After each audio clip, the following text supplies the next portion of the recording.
ਜਦੋਂ ਮੇਰਾ ਜਨਮ ਹੋਇਆ ਸੀ ਤਾਂ ਦਾਦੀ ਜੀ ਨੇ ਕਿਹਾ ਕਿ ਮੇਰੇ ਪੁੱਤ ਦੇ ਤੀਸਰੀ ਡਿਗਰੀ ਆ ਗਈ ਹੈ।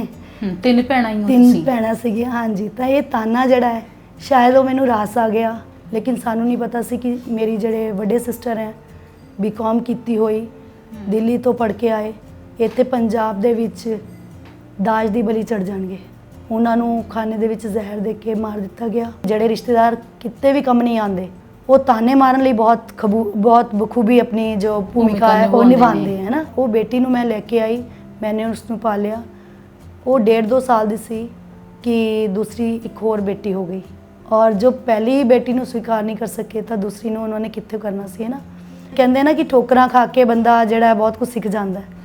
ਤਾਂ ਉਹਨਾਂ ਠੋਕਰਾਂ ਤੋਂ मैंने ਇਹ ਸਬਕ ਲਿੱਤਾ ਕਿ ਅਗਰ ਇਹ ਬੇਟੇ ਕਰਕੇ ਬੇਟੀਆਂ ਨੂੰ ਤਿਆਗ ਸਕਦੇ ਹੈ ਤਾਂ ਅੱਜ ਦੀ ਡੇਟ ਵਿੱਚ, ਅੱਜ ਦੇ ਇਸ ਮਾਹੌਲ ਦੇ ਵਿੱਚ ਹੁਣ ਸਮੇਂ ਆ ਗਿਆ ਕਿ ਇਹਨਾਂ ਨੂੰ ਤਿਆਗ ਦੇਣਾ ਚਾਹੀਦਾ ਹੈ। ਐਸੇ ਰੂੜੀਵਾਦੀ ਲੋਕਾਂ ਨੂੰ ਤਿਆਗ ਦੇਣਾ ਚਾਹੀਦਾ ਹੈ। ਪਿਤਾ ਤਾਂ ਇੱਕ ਸਾਡੇ ਸਿਰ ਦੇ ਉੱਪਰ ਜਿਹੜਾ ਜਿੰਨਾ ਵੱਡਾ ਆਸਮਾਨ ਹੈ ਜੀ, ਇੰਨੀ ਵੱਡੀ ਸ਼ਖਸੀਅਤ ਹੁੰਦਾ ਹੈ ਫਾਦਰ। ਉਹਦਾ ਸਾਇਆ, ਉਹਦਾ ਹੱਥ ਹੀ ਸਾਡੇ ਲਈ ਬਹੁਤ ਕੁਝ ਹੁੰਦਾ, ਚਾਹੇ ਕੁਝ ਵੀ ਨਾ ਕਰਦਾ। ਈਵਨ ਕਿ ਜੋ ਇਨ-ਲॉज ਸੀਗੇ ਸਿਸਟਰ ਦੇ, ਉਹਨਾਂ ਨੇ ਜਦ ਦੇਖਿਆ ਕਿ ਸਾਡੀ ਕੁਝ ਵੀ ਨਹੀਂ ਚੱਲ ਰਹੀ ਤਾਂ ਕਹਿੰਦੇ ਨਾ ਕਿ ਸਿਆਣੀ ਬਿੱਲੀ ਖੰਭਾ ਨੋਚੇ, ਕੁਝ ਵੀ ਨਹੀਂ ਤਾਂ ਸਮਾਜ ਦੇ ਵਿੱਚ ਇਹਨਾਂ ਦੀ ਬੁਰਾਈ ਕਰਦੀ ਹੈ। ਤਾਂ ਉਹਨਾਂ ਨੇ ਸਾਡੇ ਘਰ ਆ ਕੇ ਸਾਡੇ ਮੁਹੱਲੇ ਦੇ ਵਿੱਚ ਚੀਕ ਚੀਕ ਕੇ ਇਹ ਕਹਿਣਾ ਸ਼ੁਰੂ ਕਰ ਦਿੱਤਾ ਕਿ ਇਹਨਾਂ ਦੇ ਮਾਪੇ ਬੇਟੀਆਂ ਦੀ ਕਮਾਈ ਖਾਂਦੇ ਆ। ਜ਼ਿੰਦਗੀ ਨੇ ਐਸਾ ਮੋੜ ਲਿੱਤਾ ਕਿ ਜਦੋਂ ਪਿੰਡ ਪਹੁੰਚੇ, ਅਗਲੇ ਨੇ ਸਾਨੂੰ ਸਾਡੇ ਹੀ ਘਰ ਦੇ ਵਿੱਚੋਂ ਗੈਸਟ ਕਹਿ ਕੇ 2 ਦਿਨ ਤੱਕ ਖਾਣਾ ਖਿਲਾਇਆ। ਪਾਪਾ ਨੂੰ ਲਗਾਤਾਰ 2 ਹਾਰਟ ਅਟੈਕ ਆਏ, ਜਿਹਦੀ ਵਜ੍ਹਾ ਨਾਲ ਉਹਨਾਂ ਨੂੰ ਆਪਣੀ ਯੂਨਿਟ ਛੱਡ ਕੇ ਘਰ ਵਿੱਚ ਰਹਿਣਾ ਪਿਆ, ਰਿਸ਼ਤੇਦਾਰਾਂ ਦੇ ਭਰੋਸੇ ਰਹਿਣਾ ਪਿਆ। ਤਾਂ ਰਿਸ਼ਤੇਦਾਰਾਂ ਦਾ ਤਾਂ ਹੁਣ ਪਤਾ ਲੱਗਦਾ ਹੈ, ਉਸ ਟਾਈਮ ਤੋਂ ਸਾਨੂੰ ਨਹੀਂ ਪਤਾ ਹੁੰਦਾ ਸੀ। ਸਾਨੂੰ ਤਾਂ ਲੱਗਦਾ ਸੀ ਸਭ ਆਪਣੇ ਹੈ। ਇੱਕ ਰਾਤ ਉੱਥੇ ਰਹੇ, ਲੇਕਿਨ ਉਹ ਰਾਤ ਵੀ ਸਾਡੇ ਲਈ ਬਹੁਤ ਭਾਰੀ ਸੀ, ਕਿਉਂਕਿ ਸਾਡੀ ਪਲੇਟ ਦੇ ਵਿੱਚੋਂ ਮੇਰੇ ਸਿਸਟਰ ਸੀ ਖਾਣਾ ਖਾ ਰਹੇ ਸੀਗੇ, ਪਲੇਟ ਦੇ ਵਿੱਚ ਰੋਟੀ ਤੱਕ ਚੱਕ ਲਿੱਤੀ ਗਈ। ਸ਼ਾਇਦ ਮਦਰ ਦੀ ਵਜ੍ਹਾ ਨਾਲ ਮੇਰੇ ਅੰਦਰ ਆਈ ਹੈ। ਉਹਨਾਂ ਨੇ ਬਚਪਨ ਤੋਂ ਹੀ ਮੈਨੂੰ ਇਹ ਚੀਜ਼ ਸਿਖਾਈ ਹੈ ਕਿ ਬੇਟੇ ਜੋ ਕੰਮ ਹੱਥ ਤੋਂ ਕਰ ਲਿਆ ਉਹ ਜ਼ਿੰਦਗੀ 'ਚ ਕਦੇ ਭੁੱਲਦੇ ਨਹੀਂ ਹੈ। ਕਦੇ ਕਦੇ ਤਾਂ ਇਹ ਹੋ ਜਾਂਦਾ ਸੀ ਕਿ ਮੇਰੇ ਜਿਹੜੇ ਮਾਸੜ ਜੀ ਸੀਗੇ ਉਹ ਰਜਿੰਦਰਾ ਹਸਪੀਟਲ ਪਟਿਆਲਾ ਦੇ ਵਿੱਚ ਜੌਬ ਕਰਦੇ ਸੀ, ਤਾਂ ਉੱਥੋਂ ਜਿਹੜੀ ਲੰਗਰ ਦੀ ਰੋਟੀ ਹੁੰਦੀ ਹੈ ਪੇਸ਼ੈਂਟਸ ਵਾਲੀ, ਉਹ ਬਚ ਜਾਂਦੀ ਸੀ, ਉਹ ਖਾਣਾ ਸਾਡੇ ਲਈ ਦੇ ਜਾਂਦੇ ਸੀ। ਕਿ ਮਤਲਬ ਉਹ ਰੋਟੀ ਅਗਰ ਆਪਾਂ ਤੋੜੀਏ ਤਾਂ ਟੁੱਟਦੀ ਨਹੀਂ ਸੀ, ਸੁੱਕ ਜਾਂਦੀ ਹੈ ਨਾ। ਐਸੀ ਉਹ ਰੋਟੀ ਜੋ ਕਿ ਅਸੀਂ ਇੱਕ ਦਿਨ ਲੈ ਕੇ 2-2 ਦਿਨ ਤੱਕ ਉਹ ਖਾ ਕੇ ਗੁਜ਼ਾਰਾ ਕਰਦੇ ਸੀ। 7 ਵਜੇ ਐਮਰਜੈਂਸੀ ਪੀਜੀਆਈ ਦੇ ਵਿੱਚ ਸਟ੍ਰੈਚਰ 'ਤੇ ਪਾਪਾ ਪਏ ਸੀ, ਅੱਧਾ ਅੰਦਰ ਸੀ ਸਟ੍ਰੈਚਰ, ਅੱਧਾ ਬਾਹਰ ਸੀ। ਸਾਨੂੰ ਐਂਟਰੀ ਨਹੀਂ ਮਿਲੀ, ਡਾਕੂਮੈਂਟਸ ਦਿਖਾਏ, ਉਹ ਕਹਿੰਦੇ ਜੀ ਤੁਹਾਡੇ ਫਾਦਰ ਹਾर्ट पेशेंट हैं, हार्ट अटैक आ चुके हैं, रिस्क वाला केस है।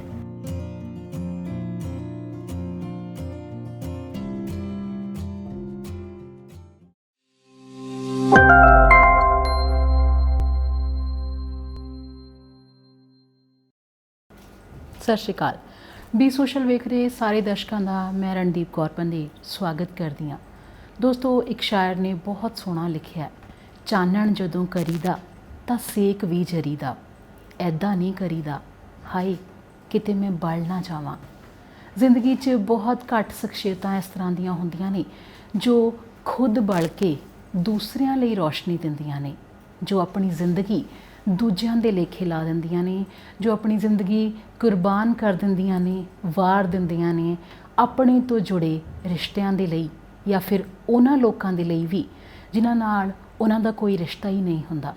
ਅਜਿਹੀ ਹੀ ਇੱਕ ਸ਼ਖਸੀਅਤ ਸਾਡੇ ਨਾਲ ਵੀ ਅੱਜ ਇਸ ਪ੍ਰੋਗਰਾਮ ਦੇ ਵਿੱਚ ਜੁੜੇ ਨੇ, ਮੈਡਮ ਪੂਜਾ ਸ਼ਾਰਦਾ ਜੀ।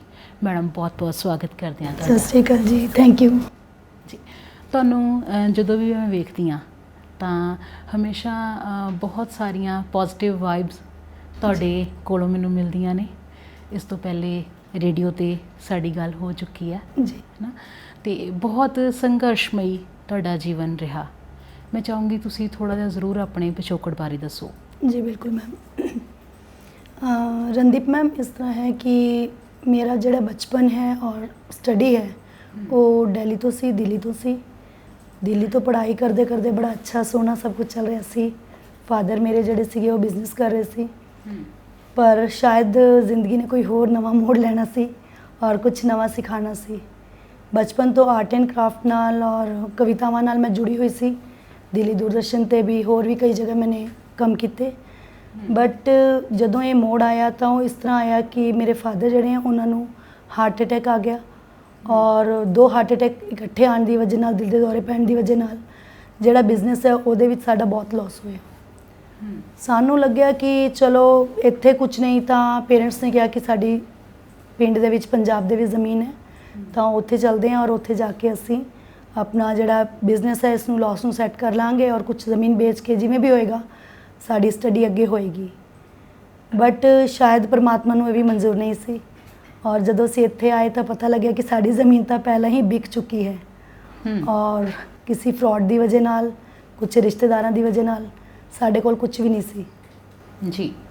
1995 ਦੀ ਗੱਲ ਹੈ, 1995 ਦੀ, ਜਦੋਂ +2 ਕਲੀਅਰ ਕਰ ਚੁੱਕੀ ਸੀ ਮੈਂ ਔਰ ਅਸੀਂ ਪੰਜਾਬ ਦੇ ਵਿੱਚ ਆਏ ਔਰ ਸੜਕ ਤੇ ਖੜੇ ਸੀ। ਸੜਕ ਤੇ ਖੜੇ ਹੋ ਕੇ ਉਸ ਟਾਈਮ ਇਹ ਨਹੀਂ ਸਮਝ ਆ ਰਿਹਾ ਸੀ ਕਿ ਕਿਸ ਸਾਈਡ ਜਾਈਏ, ਵਾਪਸ ਦਿੱਲੀ ਮੁੜ ਜਾਈਏ ਜਾਂ ਪੰਜਾਬ ਨੂੰ ਹੀ ਆਪਣਾ ਇੱਥੇ ਘਰ ਬਣਾ ਲਈਏ ਔਰ ਇੱਥੇ ਹੀ ਦੁਬਾਰਾ ਆਪਣੀ ਕਰਮ ਭੂਮੀ ਬਣਾ ਕੇ ਅੱਗੇ ਕੰਮ ਕੀ ਕਰੀਏ। ਤੇ ਪਤਾ ਨਹੀਂ, ਕੁਝ ਨਹੀਂ ਪਤਾ ਸੀ। 2 ਸਿਸਟਰਸ ਹੋਰ ਸੀ ਮੇਰੀਆਂ, ਮੈਂ ਤੀਸਰੀ ਸਿਸਟਰ ਹਾਂ, 3 ਬੇਟੀਆਂ ਹੈ ਮੇਰੇ ਫਾਦਰ ਨੂੰ। ਈਵਨ ਕਿ ਜਦੋਂ ਮੇਰਾ ਜਨਮ ਹੋਇਆ ਸੀ ਤਾਂ ਦਾਦੀ ਜੀ ਨੇ ਕਿਹਾ ਕਿ ਮੇਰੇ ਪੁੱਤ ਦੇ ਤੀਸਰੀ ਡਿਗਰੀ ਆ ਗਈ ਹੈ। 3 ਭੈਣਾਂ ਹੀ ਹੋ 3 ਤੁਸੀਂ? ਭੈਣਾਂ ਸੀਗੀਆਂ, ਹਾਂਜੀ। ਤਾਂ ਇਹ ਤਾਨਾ ਜਿਹੜਾ ਹੈ ਸ਼ਾਇਦ ਉਹ ਮੈਨੂੰ ਰਾਸ ਆ ਗਿਆ ਔਰ ਪਰਮਾਤਮਾ ਨੇ ਇਸ ਲਈ ਮੈਨੂੰ ਬਣਾਇਆ ਸੀ ਕਿ ਤੂੰ ਅੱਗੇ ਤੋਂ ਅੱਗੇ ਡਿਗਰੀਆਂ ਲੈਂਦੀ ਜਾ ਔਰ ਆਪਣੇ ਲਈ ਵੀ ਨਹੀਂ ਔਰ ਦੂਸਰੇ ਲੋਕਾਂ ਲਈ ਵੀ ਕੰਮ ਕਰ। NGOs ਦੇ ਨਾਲ ਹੁਣ ਮੈਂ ਜੁੜੀ ਹੋਈ ਹਾਂ। ਤੇ ਉਹ ਦੌਰ ਕਿਸ ਤਰ੍ਹਾਂ ਨਿਕਲਿਆ, ਬਹੁਤ ਬੁਰੀ ਤਰ੍ਹਾਂ ਨਿਕਲਿਆ, ਬਹੁਤ ਸੰਘਰਸ਼ ਕਰਨਾ ਪਿਆ ਕਿਉਂਕਿ ਫਾਦਰ ਵੀ ਬਿਮਾਰ ਸੀਗੇ। ਸਿਸਟਰ ਦੀ ਮੈਰਿਜ ਕੀਤੀ ਕਿ ਚਲੋ ਰਿਸ਼ਤੇਦਾਰਾਂ ਨੇ ਕਿਹਾ ਬੜੀ ਸਿਸਟਰ ਮੈਰਿਜ ਦੇ ਲਾਇਕ ਹੈ ਤਾਂ ਰਿਸ਼ਤਾ ਕਰ ਦਿੰਦੇ ਹਾਂ, ਕੁਝ ਬੋਝ ਹਲਕਾ ਹੋ ਜਾਏਗਾ।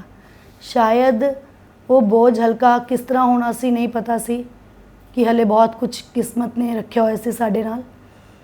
ਤਾਂ ਬੜੀ ਬੇਟੀ ਦਾ ਵਿਆਹ ਕੀਤਾ ਪਾਪਾ ਨੇ, ਬਹੁਤ ਮੁਸ਼ਕਿਲ ਨਾਲ ਕੀਤਾ ਕਿਉਂਕਿ ਅਸੀਂ ਬਿਲਕੁਲ ਖਾਲੀ ਹੋ ਕੇ ਆਏ ਸੀ।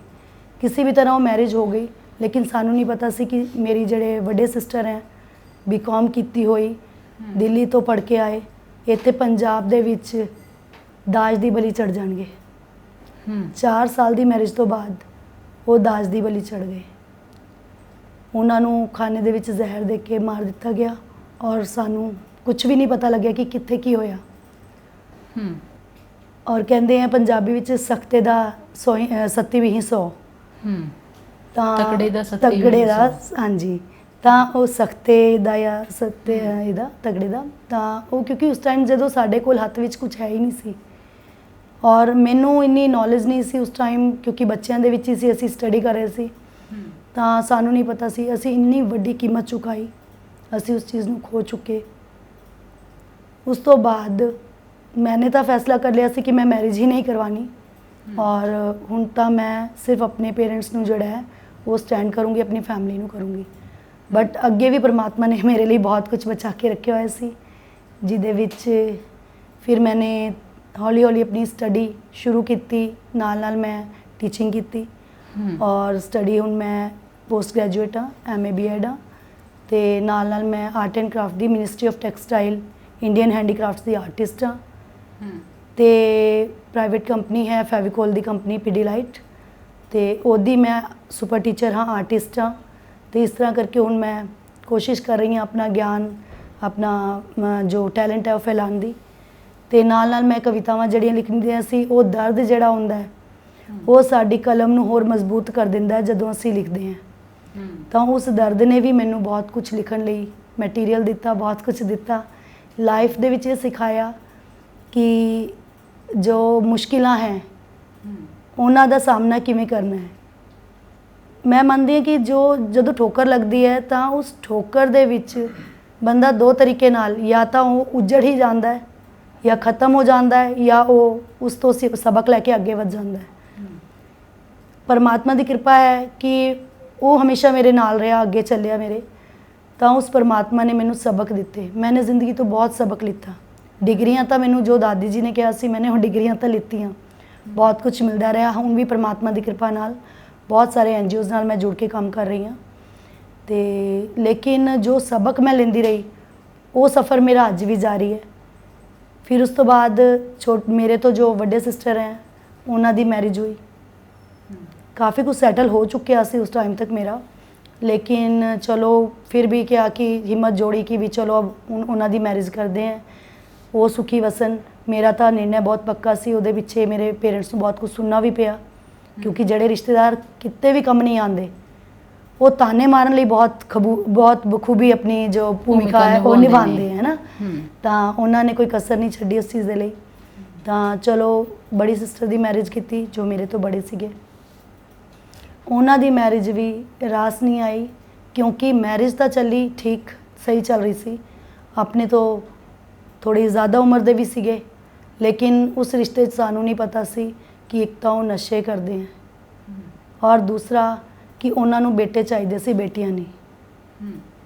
ਬੜੀ ਬੇਟੀ ਪੈਦਾ ਹੋਈ ਸਿਸਟਰ ਦੇ, 9 ਦਿਨ ਦੀ ਬੇਟੀ ਸੀ। ਚੰਡੀਗੜ੍ਹ ਦੇ ਵੀ ਸੀਗੇ, ਚੰਡੀਗੜ੍ਹ ਵਰਗੇ ਪੜ੍ਹੇ ਲਿਖੇ ਮਾਹੌਲ ਦੇ ਵਿੱਚ ਰਹਿ ਕੇ ਵੀ ਮੈਂ ਇਹ ਨਹੀਂ ਸਮਝ ਪਾਈ ਕਿ ਉਹਨਾਂ ਕੋਲ ਗਿਆਨ ਕਿਉਂ ਨਹੀਂ ਆਇਆ, ਉਹਨਾਂ ਨੂੰ ਇਹ ਸਮਝ ਕਿਉਂ ਨਹੀਂ ਆਈ ਕਿ ਤੁਸੀਂ ਚੰਡੀਗੜ੍ਹ ਵਰਗੇ ਮਾਹੌਲ ਦੇ ਵਿੱਚ ਰਹਿ ਕੇ ਵੀ ਬੇਟੇ ਬੇਟੀਆਂ ਦਾ ਫਰਕ ਕਰ ਰਹੇ ਹੋ, ਕਿਉਂਕਿ ਇਹ ਤੁਸੀਂ ਐਜੂਕੇਸ਼ਨ ਨਹੀਂ ਲੈ ਸਕੇ ਹੈ ਨਾ। ਇਹ ਮੰਨਿਆ ਜਾਂਦਾ ਨਾ ਕਿ ਵੱਡੇ ਸ਼ਹਿਰਾਂ ਦੇ ਵੱਡੇ ਵਿੱਚ ਸ਼ਹਿਰਾਂ ਸੋਚ ਪੜ੍ਹੇ ਵੱਡੀ ਲਿਖੇ ਲੋਕ ਹੋਣਗੇ, ਹਾਈ ਸੁਸਾਇਟੀ ਹੈ ਨਾ ਜੀ। ਤਾਂ ਉਹ ਸੋਚ ਜਿਹੜੀ ਸੀ ਉਹਨਾਂ ਦੀ ਉਹੀ ਛੋਟੀ ਸੀ। 9 ਦਿਨ ਦੀ ਬੱਚੀ ਹਸਪੀਟਲ ਵਿੱਚ ਸੀ ਚੰਡੀਗੜ੍ਹ ਦੇ, ਉਹਨੂੰ ਐਕਸੈਪਟ ਨਹੀਂ ਕੀਤਾ ਗਿਆ। ਉਸ 9 ਦਿਨ ਦੀ ਬੱਚੀ ਨੂੰ ਮੈਂ ਆਪਣੇ ਨਾਲ ਪਟਿਆਲੇ ਲੈ ਆ ਗਈ ਔਰ ਮੈंने ਉਸਦੀ ਰਿਸਪੌਂਸਿਬਿਲਟੀ ਲਿੱਤੀ। ਐਡੋਪਟ ਨਹੀਂ ਕੀਤਾ ਮੈਂ, ਮੈਨੂੰ ਇਹ ਸੀਗਾ ਕਿ ਸ਼ਾਇਦ ਕਦੇ ਨਾ ਕਦੇ ਪੇਰੈਂਟਸ ਨੂੰ ਸਮਝ ਆਏਗੀ ਤਾਂ ਬਾਪ ਨੂੰ ਵੀ ਕਿਤੇ ਨਾ ਕਿਤੇ ਤਾਂ ਬੇਟੀ ਦਾ ਪਿਆਰ ਜਾਗੇਗਾ ਤਾਂ ਫਿਰ ਉਹ ਲੈ ਜਾਣਗੇ। ਲੇਕਿਨ ਸਾਡਾ ਜਿਹੜਾ ਸਮਾਜ ਹੈ ਨਾ, ਇਹਦੇ ਵਿੱਚ ਬੁਰਾਈਆਂ ਇਸ ਤਰ੍ਹਾਂ ਦੀਆਂ, ਸ਼ਾਇਦ ਪਹਿਲਾਂ ਟੈਕਨੋਲੋਜੀ ਨਹੀਂ ਸੀ ਤਾਂ ਬਹੁਤ ਸਾਰੀ ਗੱਲਾਂ ਦਬੀਆਂ ਰਹਿੰਦੀਆਂ ਸੀ ਔਰ ਹੁਣ ਟੈਕਨੋਲੋਜੀ ਦੀ ਵਜ੍ਹਾ ਨਾਲ, ਸਾਡੇ ਕੋਲ ਮੀਡੀਆ ਦੀ ਵਜ੍ਹਾ ਨਾਲ ਉਹ ਚੀਜ਼ਾਂ ਸਾਹਮਣੇ ਆਉਂਦੀਆਂ ਹੈ ਨਾ। ਤਾਂ ਉਹ ਬੇਟੀ ਨੂੰ ਮੈਂ ਲੈ ਕੇ ਆਈ, ਮੈंने ਉਸ ਨੂੰ ਪਾਲਿਆ। ਉਹ 1.5-2 ਸਾਲ ਦੀ ਸੀ ਕਿ ਦੂਸਰੀ ਇੱਕ ਹੋਰ ਬੇਟੀ ਹੋ ਗਈ ਔਰ ਜੋ ਪਹਿਲੀ ਬੇਟੀ ਨੂੰ ਸਵੀਕਾਰ ਨਹੀਂ ਕਰ ਸਕੇ ਤਾਂ ਦੂਸਰੀ ਨੂੰ ਉਹਨਾਂ ਨੇ ਕਿੱਥੇ ਕਰਨਾ ਸੀ ਹੈ ਨਾ। 2 ਸਾਲ ਬਾਅਦ ਜਿਹੜੀ ਦੂਸਰੀ ਬੇਟੀ ਹੋਈ, ਉਹਨਾਂ ਨੇ ਉਸ ਨੂੰ ਛੱਡਿਆ ਨਹੀਂ, ਰੱਖ ਲਿਆ, ਲੇਕਿਨ ਕੁਝ ਮੰਥਸ ਬਾਅਦ ਫਿਰ ਉਹਨਾਂ ਨੇ ਪ੍ਰੋਬਲਮ ਸ਼ੁਰੂ ਕਰ ਦਿੱਤੀ। ਉਹਨਾਂ ਨੇ ਦਾਜ ਦੀ ਡਿਮਾਂਡ ਕੀਤੀ, ਹੋਰ ਵੀ ਬਾਕੀ ਪਰੇਸ਼ਾਨੀਆਂ ਕਰਨੀ ਸ਼ੁਰੂ ਕਰ ਦਿੱਤੀਆਂ ਤੇ ਉਹ ਵੀ ਮੈਂ ਆਪਣੀ ਜੌਬ ਦੇ ਵਿੱਚੋਂ ਹੀ ਕਰਕੇ ਪੂਰਾ ਕੀਤਾ ਉਹਨਾਂ ਦਾ। ਲੇਕਿਨ ਜਦੋਂ ਦੇਖਿਆ ਕਿ ਵੀ ਉਸ ਬੱਚੀ ਦਾ ਭਵਿੱਖ ਖਰਾਬ ਹੋ ਰਿਹਾ ਤਾਂ ਮੈਂ ਉਸ ਨੂੰ ਵੀ ਆਪਣੇ ਨਾਲ ਵਾਪਸ ਪਟਿਆਲਾ ਲੈ ਆਈ। ਹੁਣ 2 ਬੱਚੀਆਂ ਮੇਰੇ ਕੋਲ ਸੀ ਔਰ ਜਿਸ ਤਰ੍ਹਾਂ ਕਿ ਕਹਿੰਦੇ ਕਿ ਮਾਸੀ ਮਾਂ ਵਰਗੀ ਹੁੰਦੀ ਹੈ, ਆਪਣੇ ਵੱਲੋਂ ਮੈंने ਉਸ ਨੂੰ ਮਾਂ ਤੋਂ ਵੱਧ ਕੇ ਉਹਨਾਂ ਨੂੰ ਪਿਆਰ ਕੀਤਾ, ਬਹੁਤ ਸਾਥ ਦਿੱਤਾ। ਉਹ ਬੱਚੇ ਵੀ ਪਰਮਾਤਮਾ ਦੀ ਕਿਰਪਾ ਨਾਲ ਬਹੁਤ ਜ਼ਿਆਦਾ ਲਾਇਕ ਹੈ। ਤੇ ਨਾਲ ਹੀ ਜਿਹੜੀ ਮੇਰੀ ਸਿਸਟਰ ਸੀਗੀ, ਮੇਰੀ ਬੜੇ ਉਹ ਸੀਗੇ, ਉਹਨਾਂ ਦੇ ਬੱਚਿਆਂ ਦੀ ਮਦਰ ਸੀ, ਉਹਨਾਂ ਨੂੰ ਵੀ ਮੈਂ ਆਪਣੇ ਨਾਲ ਪਟਿਆਲਾ ਲੈ ਆਈ ਔਰ ਰੱਖਿਆ। ਲੇਕਿਨ ਪੇਰੈਂਟਸ ਦਾ ਇਹ ਕਹਿਣਾ ਕਿ ਨਹੀਂ ਇਹ ਸਭ ਹੁੰਦਾ ਹੈ, ਚੱਲਦਾ ਹੈ, ਕੋਈ ਗੱਲ ਨਹੀਂ, ਆਪਣੇ ਘਰ 'ਚ ਬੱਚੇ, ਕਿਉਂਕਿ ਆਸ-ਪਾਸ ਦਾ ਸਾਡੇ ਸਮਾਜ ਦਾ ਜਿਹੜਾ ਰੂੜੀਵਾਦੀ ਸਮਾਜ ਦੇ ਤਾਨੇ ਹੈ, ਉਹਦੇ ਕਰਕੇ ਉਹ ਉਹਨਾਂ ਨੂੰ ਫਿਰ ਵਾਪਸ ਸੈਟਲ ਕੀਤਾ ਔਰ ਲੈ ਗਏ। ਬੇਟੀਆਂ ਮੇਰੇ ਕੋਲ ਰਹੀਆਂ, ਪੜ੍ਹ ਰਹੀਆਂ ਸੀ, ਉਹਨਾਂ ਨੂੰ ਮੈਂ ਆਪਣੇ ਵੱਲੋਂ ਪੂਰਾ ਸਮਾਜ ਦੇ ਲਈ, ਇੱਕ ਤੰਦਰੁਸਤ ਸਮਾਜ ਲਈ ਤਿਆਰ ਕਰ ਰਹੀ ਸੀ। ਤੇ ਫਿਰ ਹੁਣ ਜਦੋਂ ਤੀਸਰੀ ਵਾਰ ਫਿਰ ਪ੍ਰੈਗਨੈਂਟ ਹੋਏ, ਬਾਰੀ ਆਈ ਕਿ ਹੁਣ ਉਹਨਾਂ ਨੇ ਡਿਮਾਂਡ ਕੀਤੀ ਕਿ ਇਸ ਵਾਰ ਅਸੀਂ ਚੈੱਕ ਕਰਾਵਾਂਗੇ, ਇਸ ਤਰ੍ਹਾਂ ਨਹੀਂ ਕਰਾਂਗੇ। ਤਾਂ ਪੂਰੀ ਤਰ੍ਹਾਂ ਮੇਰੇ ਮਦਰ ਵੀ ਔਰ ਮੈਂ ਵੀ ਇਸ ਚੀਜ਼ ਦੇ ਖਿਲਾਫ ਸੀਗੇ, ਤਾਂ ਅਸੀਂ ਇਹ ਹੋਣ ਨਹੀਂ ਦਿੱਤਾ। ਤਾਂ ਉਹ ਸਾਡੇ ਕੋਲ ਉਸ ਨੂੰ ਸਾਡੀ ਸਿਸਟਰ ਨੂੰ ਉੱਥੇ ਛੱਡ ਗਏ ਪਟਿਆਲੇ। ਤੇ ਲੇਕਿਨ ਜਦੋਂ ਡਿਲੀਵਰੀ ਦਾ ਟਾਈਮ ਆਇਆ, ਡਿਲੀਵਰੀ ਹੋਈ ਤਾਂ ਇਸ ਵਾਰ ਬੇਟਾ ਸੀ ਔਰ ਉਹ ਤਾਂ ਉਹਨਾਂ ਦੀ ਖੁਸ਼ੀ ਦਾ ਠਿਕਾਣਾ ਨਹੀਂ ਸੀ। ਮੇਰੇ ਲਈ ਸਾਰੇ ਬੱਚੇ ਹੀ ਸੀਗੇ ਹੈ ਨਾ, ਤਾਂ ਕਿਉਂਕਿ ਮੈਂ ਤਾਂ ਆਪਣੀ ਬੇਟੀਆਂ ਨੂੰ ਵੀ ਬਹੁਤ ਪਿਆਰ ਨਾਲ, ਬਹੁਤ ਅੱਛੇ ਤਰੀਕੇ ਨਾਲ ਪਾਲ ਰਹੀ ਸੀ ਔਰ ਬਹੁਤ ਅੱਛੇ ਚੱਲ ਰਹੇ ਸੀ। ਤਾਂ ਹੁਣ ਜਦੋਂ ਬੇਟੇ ਦੀ ਬਾਰੀ ਆਈ ਤਾਂ ਉਹ ਬਹੁਤ ਖੁਸ਼ ਹੋ ਕੇ ਮੇਰੇ ਕੋਲ ਵਾਪਸ ਆਏ ਕਿ ਅਸੀਂ ਲੈ ਕੇ ਜਾਵਾਂਗੇ, ਕਿ ਅਸੀਂ ਮਾਂ ਨੂੰ ਵੀ ਔਰ ਬੇਟੇ ਨੂੰ ਵੀ ਆਪਣੇ ਕੋਲ ਲੈ ਕੇ ਜਾਵਾਂਗੇ ਤੇ ਅਸੀਂ ਆਪਣੀ ਪੂਰੀ ਰੀਝਾਂ ਕਰਾਂਗੇ, ਹੁਣ ਕੋਈ ਪ੍ਰੋਬਲਮ ਨਹੀਂ ਆਏਗੀ। ਤੇ ਉਹ ਬੱਚੀਆਂ 2 ਜਿਹੜੀਆਂ ਪਹਿਲੀਆਂ ਤੁਹਾਡੇ ਕੋਲ ਸੀ, ਉਹ ਤੁਹਾਡੇ ਕੋਲ ਹੀ ਰਹਿਣਗੀਆਂ? ਉਹ ਮੇਰੇ ਕੋਲ ਰਹਿਣਗੀਆਂ। ਉਹਨਾਂ ਨੇ ਕਿ ਇਹਨਾਂ ਨੂੰ ਅਸੀਂ ਬਾਅਦ 'ਚ ਲੈ ਕੇ ਜਾਵਾਂਗੇ, ਹਲੇ ਅਸੀਂ ਇਸ ਬੱਚੇ ਨੂੰ ਪਾਲਾਂਗੇ, ਠੀਕ ਹੈ, ਹਲੇ ਇਹ ਬਹੁਤ ਛੋਟਾ ਹੈ, ਇਸ ਨੂੰ ਅਸੀਂ ਸੰਭਾਲਾਂਗੇ, ਤੁਹਾਡੇ ਕੋਲ 2 ਬੱਚੀਆਂ ਤੁਸੀਂ ਸੰਭਾਲ ਨਹੀਂ ਸਕਦੇ, ਮਤਲਬ ਕਿਉਂਕਿ ਹੁਣ ਬੇਟਾ ਸੀ। ਤੇ ਕਿਉਂਕਿ ਮੈਂ ਕਹਿੰਦੇ ਨਾ ਕਿ ਠੋਕਰਾਂ ਖਾ ਕੇ ਬੰਦਾ ਜਿਹੜਾ ਬਹੁਤ ਕੁਝ ਸਿੱਖ ਜਾਂਦਾ ਹੈ, ਤਾਂ ਉਹਨਾਂ ਠੋਕਰਾਂ ਤੋਂ ਮੈंने ਇਹ ਸਬਕ ਲਿੱਤਾ ਕਿ ਅਗਰ ਇਹ ਬੇਟੇ ਕਰਕੇ ਬੇਟੀਆਂ ਨੂੰ ਤਿਆਗ ਸਕਦੇ ਹੈ, ਤਾਂ ਅੱਜ ਦੀ ਡੇਟ ਵਿੱਚ, ਅੱਜ ਦੇ ਇਸ ਮਾਹੌਲ ਦੇ ਵਿੱਚ ਹੁਣ ਸਮੇਂ ਆ ਗਿਆ ਕਿ ਇਹਨਾਂ ਨੂੰ ਤਿਆਗ ਦੇਣਾ ਚਾਹੀਦਾ ਹੈ, ਐਸੇ ਰੂੜੀਵਾਦੀ ਲੋਕਾਂ ਨੂੰ ਤਿਆਗ ਦੇਣਾ ਚਾਹੀਦਾ ਹੈ। ਤਾਂ ਕਿਉਂਕਿ ਮੈਂ ਸੰਭਾਲ ਰਹੀ ਸੀ ਬੱਚਿਆਂ ਨੂੰ ਵੀ ਔਰ ਘਰ ਪਰਿਵਾਰ ਵੀ ਚਲਾ ਰਹੀ ਸੀ, ਤਾਂ ਚਲੋ ਥੋੜਾ ਜਿਹਾ ਇਸ ਸਟਰੋਂਗ ਵੇ ਨਾਲ ਮੈंने ਇਹ ਫੈਸਲਾ ਲਿੱਤਾ ਕਿ ਨਹੀਂ ਜੀ ਹੁਣ ਤੁਸੀਂ ਖਾਲੀ ਹੱਥ ਵਾਪਸ ਜਾਓ। ਹੁਣ ਬੇਟੀਆਂ ਔਰ ਬੇਟਾ ਤੁਹਾਨੂੰ ਕੁਝ ਵੀ ਨਹੀਂ ਮਿਲੇਗਾ। ਉਹਨਾਂ ਨੇ ਡਿਵੋਰਸ ਦੀ ਜਾਂ ਕੋਰਟ ਦੀ ਬਹੁਤ ਕੁਝ ਧਮਕੀਆਂ ਵੀ ਦਿੱਤੀਆਂ, ਤੇ ਮੈंने ਉਹਨਾਂ ਨੂੰ ਇਹੀ ਗੱਲ ਕੀਤੀ ਕਿ ਵੀ ਨਹੀਂ ਹੁਣ ਜੋ ਵੀ ਹੋ ਗਿਆ ਮੈਂ ਖੜੀ ਹਾਂ ਸਾਹਮਣੇ, ਤੁਸੀਂ ਮੇਰੀ ਮੈਂ ਢਾਲ ਹੈ ਇਹਨਾਂ ਦੀ, ਤੇ ਤੁਸੀਂ ਮੈਨੂੰ ਕ੍ਰਾਸ ਕਰਕੇ ਇਹਨਾਂ ਨੂੰ ਕਰ ਸਕਦੇ ਹੋ। ਔਰ ਉਹ ਕਦੇ ਵੀ ਦਿਨ ਨਹੀਂ ਆਇਆ ਕਿ ਉਹ ਮੈਨੂੰ ਕ੍ਰਾਸ ਕਰ ਜਾਂਦੇ। मैंने ਉਹਨਾਂ ਨੂੰ ਕਦੇ ਵੀ ਨਹੀਂ, ਮੈंने ਬੱਚਿਆਂ ਨੂੰ ਵੀ ਇਸ ਚੀਜ਼ ਦਾ ਇਹ ਸਮਝਾਇਆ ਕਿ ਬੇਟਾ ਵੀ ਮੇਰੇ ਕੋਲ ਹੈ, ਹੁਣ ਤਿੰਨੋਂ ਬੱਚੇ ਮੇਰੇ ਕੋਲ ਹੈ। ਹੁਣ ਮੇਰੀ ਜਿਹੜੀ ਬੜੀ ਬੇਟੀ ਹੈ ਉਹ ਬੀਕਾਮ ਕਰ ਰਹੀ ਹੈ, ਸੈਕੰਡ ਈਅਰ ਵਿੱਚ ਹੈ, ਪੰਜਾਬੀ ਯੂਨੀਵਰਸਿਟੀ ਤੋਂ ਕਰ ਰਹੀ ਹੈ ਔਰ ਟੌਪਰ ਰਹੀ ਹੈ +2 ਦੇ ਵਿੱਚ। ਉਸ ਤੋਂ ਬਾਅਦ ਜਿਹੜੀ ਛੋਟੀ ਬੇਟੀ ਹੈ ਉਹ BA ਵਿੱਚ ਹੈ, ਫਸਟ ਈਅਰ ਦੇ ਵਿੱਚ ਹੈ, ਤੇ ਨਾਲ ਉਹ ਆਰਮੀ ਦੇ ਲਈ ਜੌਬ ਕਰਨਾ ਚਾਹੁੰਦੀ ਹੈ, ਤੇ ਉਹਨੇ NDA ਦੇ ਐਗਜ਼ਾਮ ਦਿੱਤੇ ਹੈ। ਤੇ ਬੇਟਾ ਮੇਰਾ 9th ਕਲਾਸ ਵਿੱਚ ਹੈ। ਤਿੰਨ ਬੱਚੇ ਬਹੁਤ ਜ਼ਿਆਦਾ ਮੇਰਾ ਕਰਦੇ ਹੈ ਔਰ ਮੈਂ ਵੀ ਉਹਨਾਂ ਦਾ ਬਹੁਤ ਕਰਦੀ ਹਾਂ। ਤੇ ਜਦੋਂ ਫਿਰ ਮੈਂ ਉਹਨਾਂ ਨੂੰ ਇੱਥੇ ਰੱਖਿਆ ਤਾਂ ਬਹੁਤ ਸਾਰੇ ਐਸੀ ਪ੍ਰੋਬਲਮ ਆਈ, ਫਿਰ ਵੀ ਚਲੋ ਮੈਨੂੰ ਇਹ ਸੀਗਾ ਕਿ ਸ਼ਾਇਦ ਮਾਂ-ਬਾਪ ਦਾ ਇਹ ਅਹਿਸਾਸ ਜਾਗੇਗਾ। ਬੱਚੇ ਜਿਹੜੇ ਆ, ਮੈਨੂੰ ਅੰਦਰੋਂ ਇਹ ਹੁੰਦਾ ਸੀ ਕਿ ਮੈਂ ਆਪਣੇ ਲਈ ਚਾਹੇ ਆਪਣੇ ਵੱਲੋਂ 100% ਕਰ ਰਹੀ ਹਾਂ, ਬਟ ਕਿਤੇ ਨਾ ਕਿਤੇ ਬੱਚਿਆਂ ਦੇ ਅੰਦਰ ਪੇਰੈਂਟਸ ਦਾ ਨਾ ਹੋਏ, ਕਿਉਂਕਿ मैंने ਛੁਪਾਇਆ ਨਹੀਂ ਸੀ ਕਦੇ ਵੀ। मैंने ਹਮੇਸ਼ਾ ਉਹਨਾਂ ਨੇ ਈਵਨ ਕਿ ਮੇਰੀ ਬੜੀ ਬੇਟੀ ਨੇ ਤਾਂ ਪਹਿਲਾ ਵਰਡ ਜਿਹੜਾ ਸੀ ਉਹ ਮਾਂ ਦੀ ਜਗ੍ਹਾ ਮਾਸੀ ਕਿਹਾ ਸੀ। ਤੁਸੀਂ ਇਹ ਦੇਖੋ ਕਿ ਹਰ ਬੱਚਾ ਮਾਂ ਕਹਿੰਦਾ ਪਹਿਲਾਂ, ਉਹਨੇ ਥੋੜਾ ਲੇਟ ਬੋਲਿਆ ਬਟ ਮਾਸੀ ਕਿਹਾ। ਔਰ ਤਿੰਨੋਂ ਬੱਚੇ ਹੁਣ ਵੀ ਮਤਲਬ ਉਹ ਜਦ ਵੀ ਕੋਈ ਵੀ ਗੱਲ ਹੁੰਦੀ ਹੈ ਤਾਂ ਮਾਂ ਜੈਸੀ ਮਾਸੀ ਨਹੀਂ, ਸਾਡੀ ਮਾਂ ਹੈ। ਅਸੀਂ ਮਾਸੀ ਜਿਹੜੀ ਹੈ ਇੱਕ ਡੈਫੀਨੇਸ਼ਨ ਚੇਂਜ ਕਰਤੀ ਤੁਸੀਂ, ਉਹ ਮੈਨੂੰ ਹਮੇਸ਼ਾ ਇਹ ਗੱਲ ਕਹਿੰਦੇ ਆ। ਤੇ ਫਿਰ ਬਹੁਤ ਕੋਸ਼ਿਸ਼ ਕੀਤੀ ਕਿ ਅਸੀਂ ਕਿ ਇਹ ਸਿਸਟਮ ਨੂੰ ਪੇਰੈਂਟਸ ਨੇ ਵੀ, ਲੋਕਾਂ ਨੇ ਵੀ ਕਿਹਾ ਕਿ ਨਹੀਂ ਭੇਜ ਦਿਓ, ਬਟ ਹੁਣ ਉਹ ਤਿਆਰ ਹੀ ਨਹੀਂ ਹੋਏ ਬੱਚੇ ਜਾਣ ਲਈ। ਲੇਕਿਨ ਮੈਂ ਉਹਨਾਂ ਨੂੰ ਅਹਿਸਾਸ ਇਹ ਚੀਜ਼ ਦਾ ਕਰਵਾਉਣਾ ਚਾਹੁੰਦੀ ਸੀ ਕਿ ਸੱਚਾਈ ਤੋਂ ਦੂਰ ਨਾ ਰਹਿਣ। ਉਸ ਸੱਚਾਈ ਲਈ ਦੱਸਣ ਲਈ ਜਦੋਂ ਮੇਰੇ ਬੱਚੇ, ਬੜੀ ਬੇਟੀ ਮੇਰੀ +2 ਵਿੱਚ ਹੋਈ ਔਰ ਛੋਟੀ 10th ਵਿੱਚ ਸੀ, ਬੇਟਾ ਵੀ 6th-7th ਕਲਾਸ ਸੀ, ਮਤਲਬ ਇੰਨਾ ਸਮਝਣ ਲੱਗੇ ਸੀ ਕਿ ਸਭ ਕੁਝ ਉਹਨਾਂ ਨੂੰ ਪਤਾ ਹੈ ਸਮਾਜ ਬਾਰੇ। ਤਾਂ मैंने ਉਹਨਾਂ ਨੂੰ ਇੱਕ ਦਿਨ ਇਸ ਤਰ੍ਹਾਂ ਪ੍ਰੋਗਰਾਮ ਬਣਾਇਆ ਕਿ ਚਲੋ ਬੱਚੋ ਤੁਹਾਨੂੰ ਮੈਂ ਅੱਜ ਘੁਮਾਉਣ ਲਈ ਲੈ ਕੇ ਚੱਲਦੀ ਹਾਂ। ਤੇ ਮੈਂ ਉਹਨਾਂ ਨੂੰ ਆਨੰਦਪੁਰ ਸਾਹਿਬ ਘੁਮਾਉਣ ਲਈ ਲੈ ਕੇ ਗਈ ਔਰ ਆਉਂਦੇ ਹੋਏ ਰਾਸਤੇ ਦੇ ਵਿੱਚ ਮੈਂ ਉਹਨਾਂ ਨੂੰ ਉਹਨਾਂ ਦੇ ਪਿੰਡ, ਜਿੱਥੇ ਕਿ ਉਹਨਾਂ ਦੀ ਦਾਦੀ ਜੀ ਔਰ ਉਹਨਾਂ ਦੇ ਫਾਦਰ ਰਹਿੰਦੇ ਸੀ, ਅਚਾਨਕ ਬਿਨਾਂ ਦੱਸੇ ਮੈਂ ਉੱਥੇ ਲੈ ਗਈ।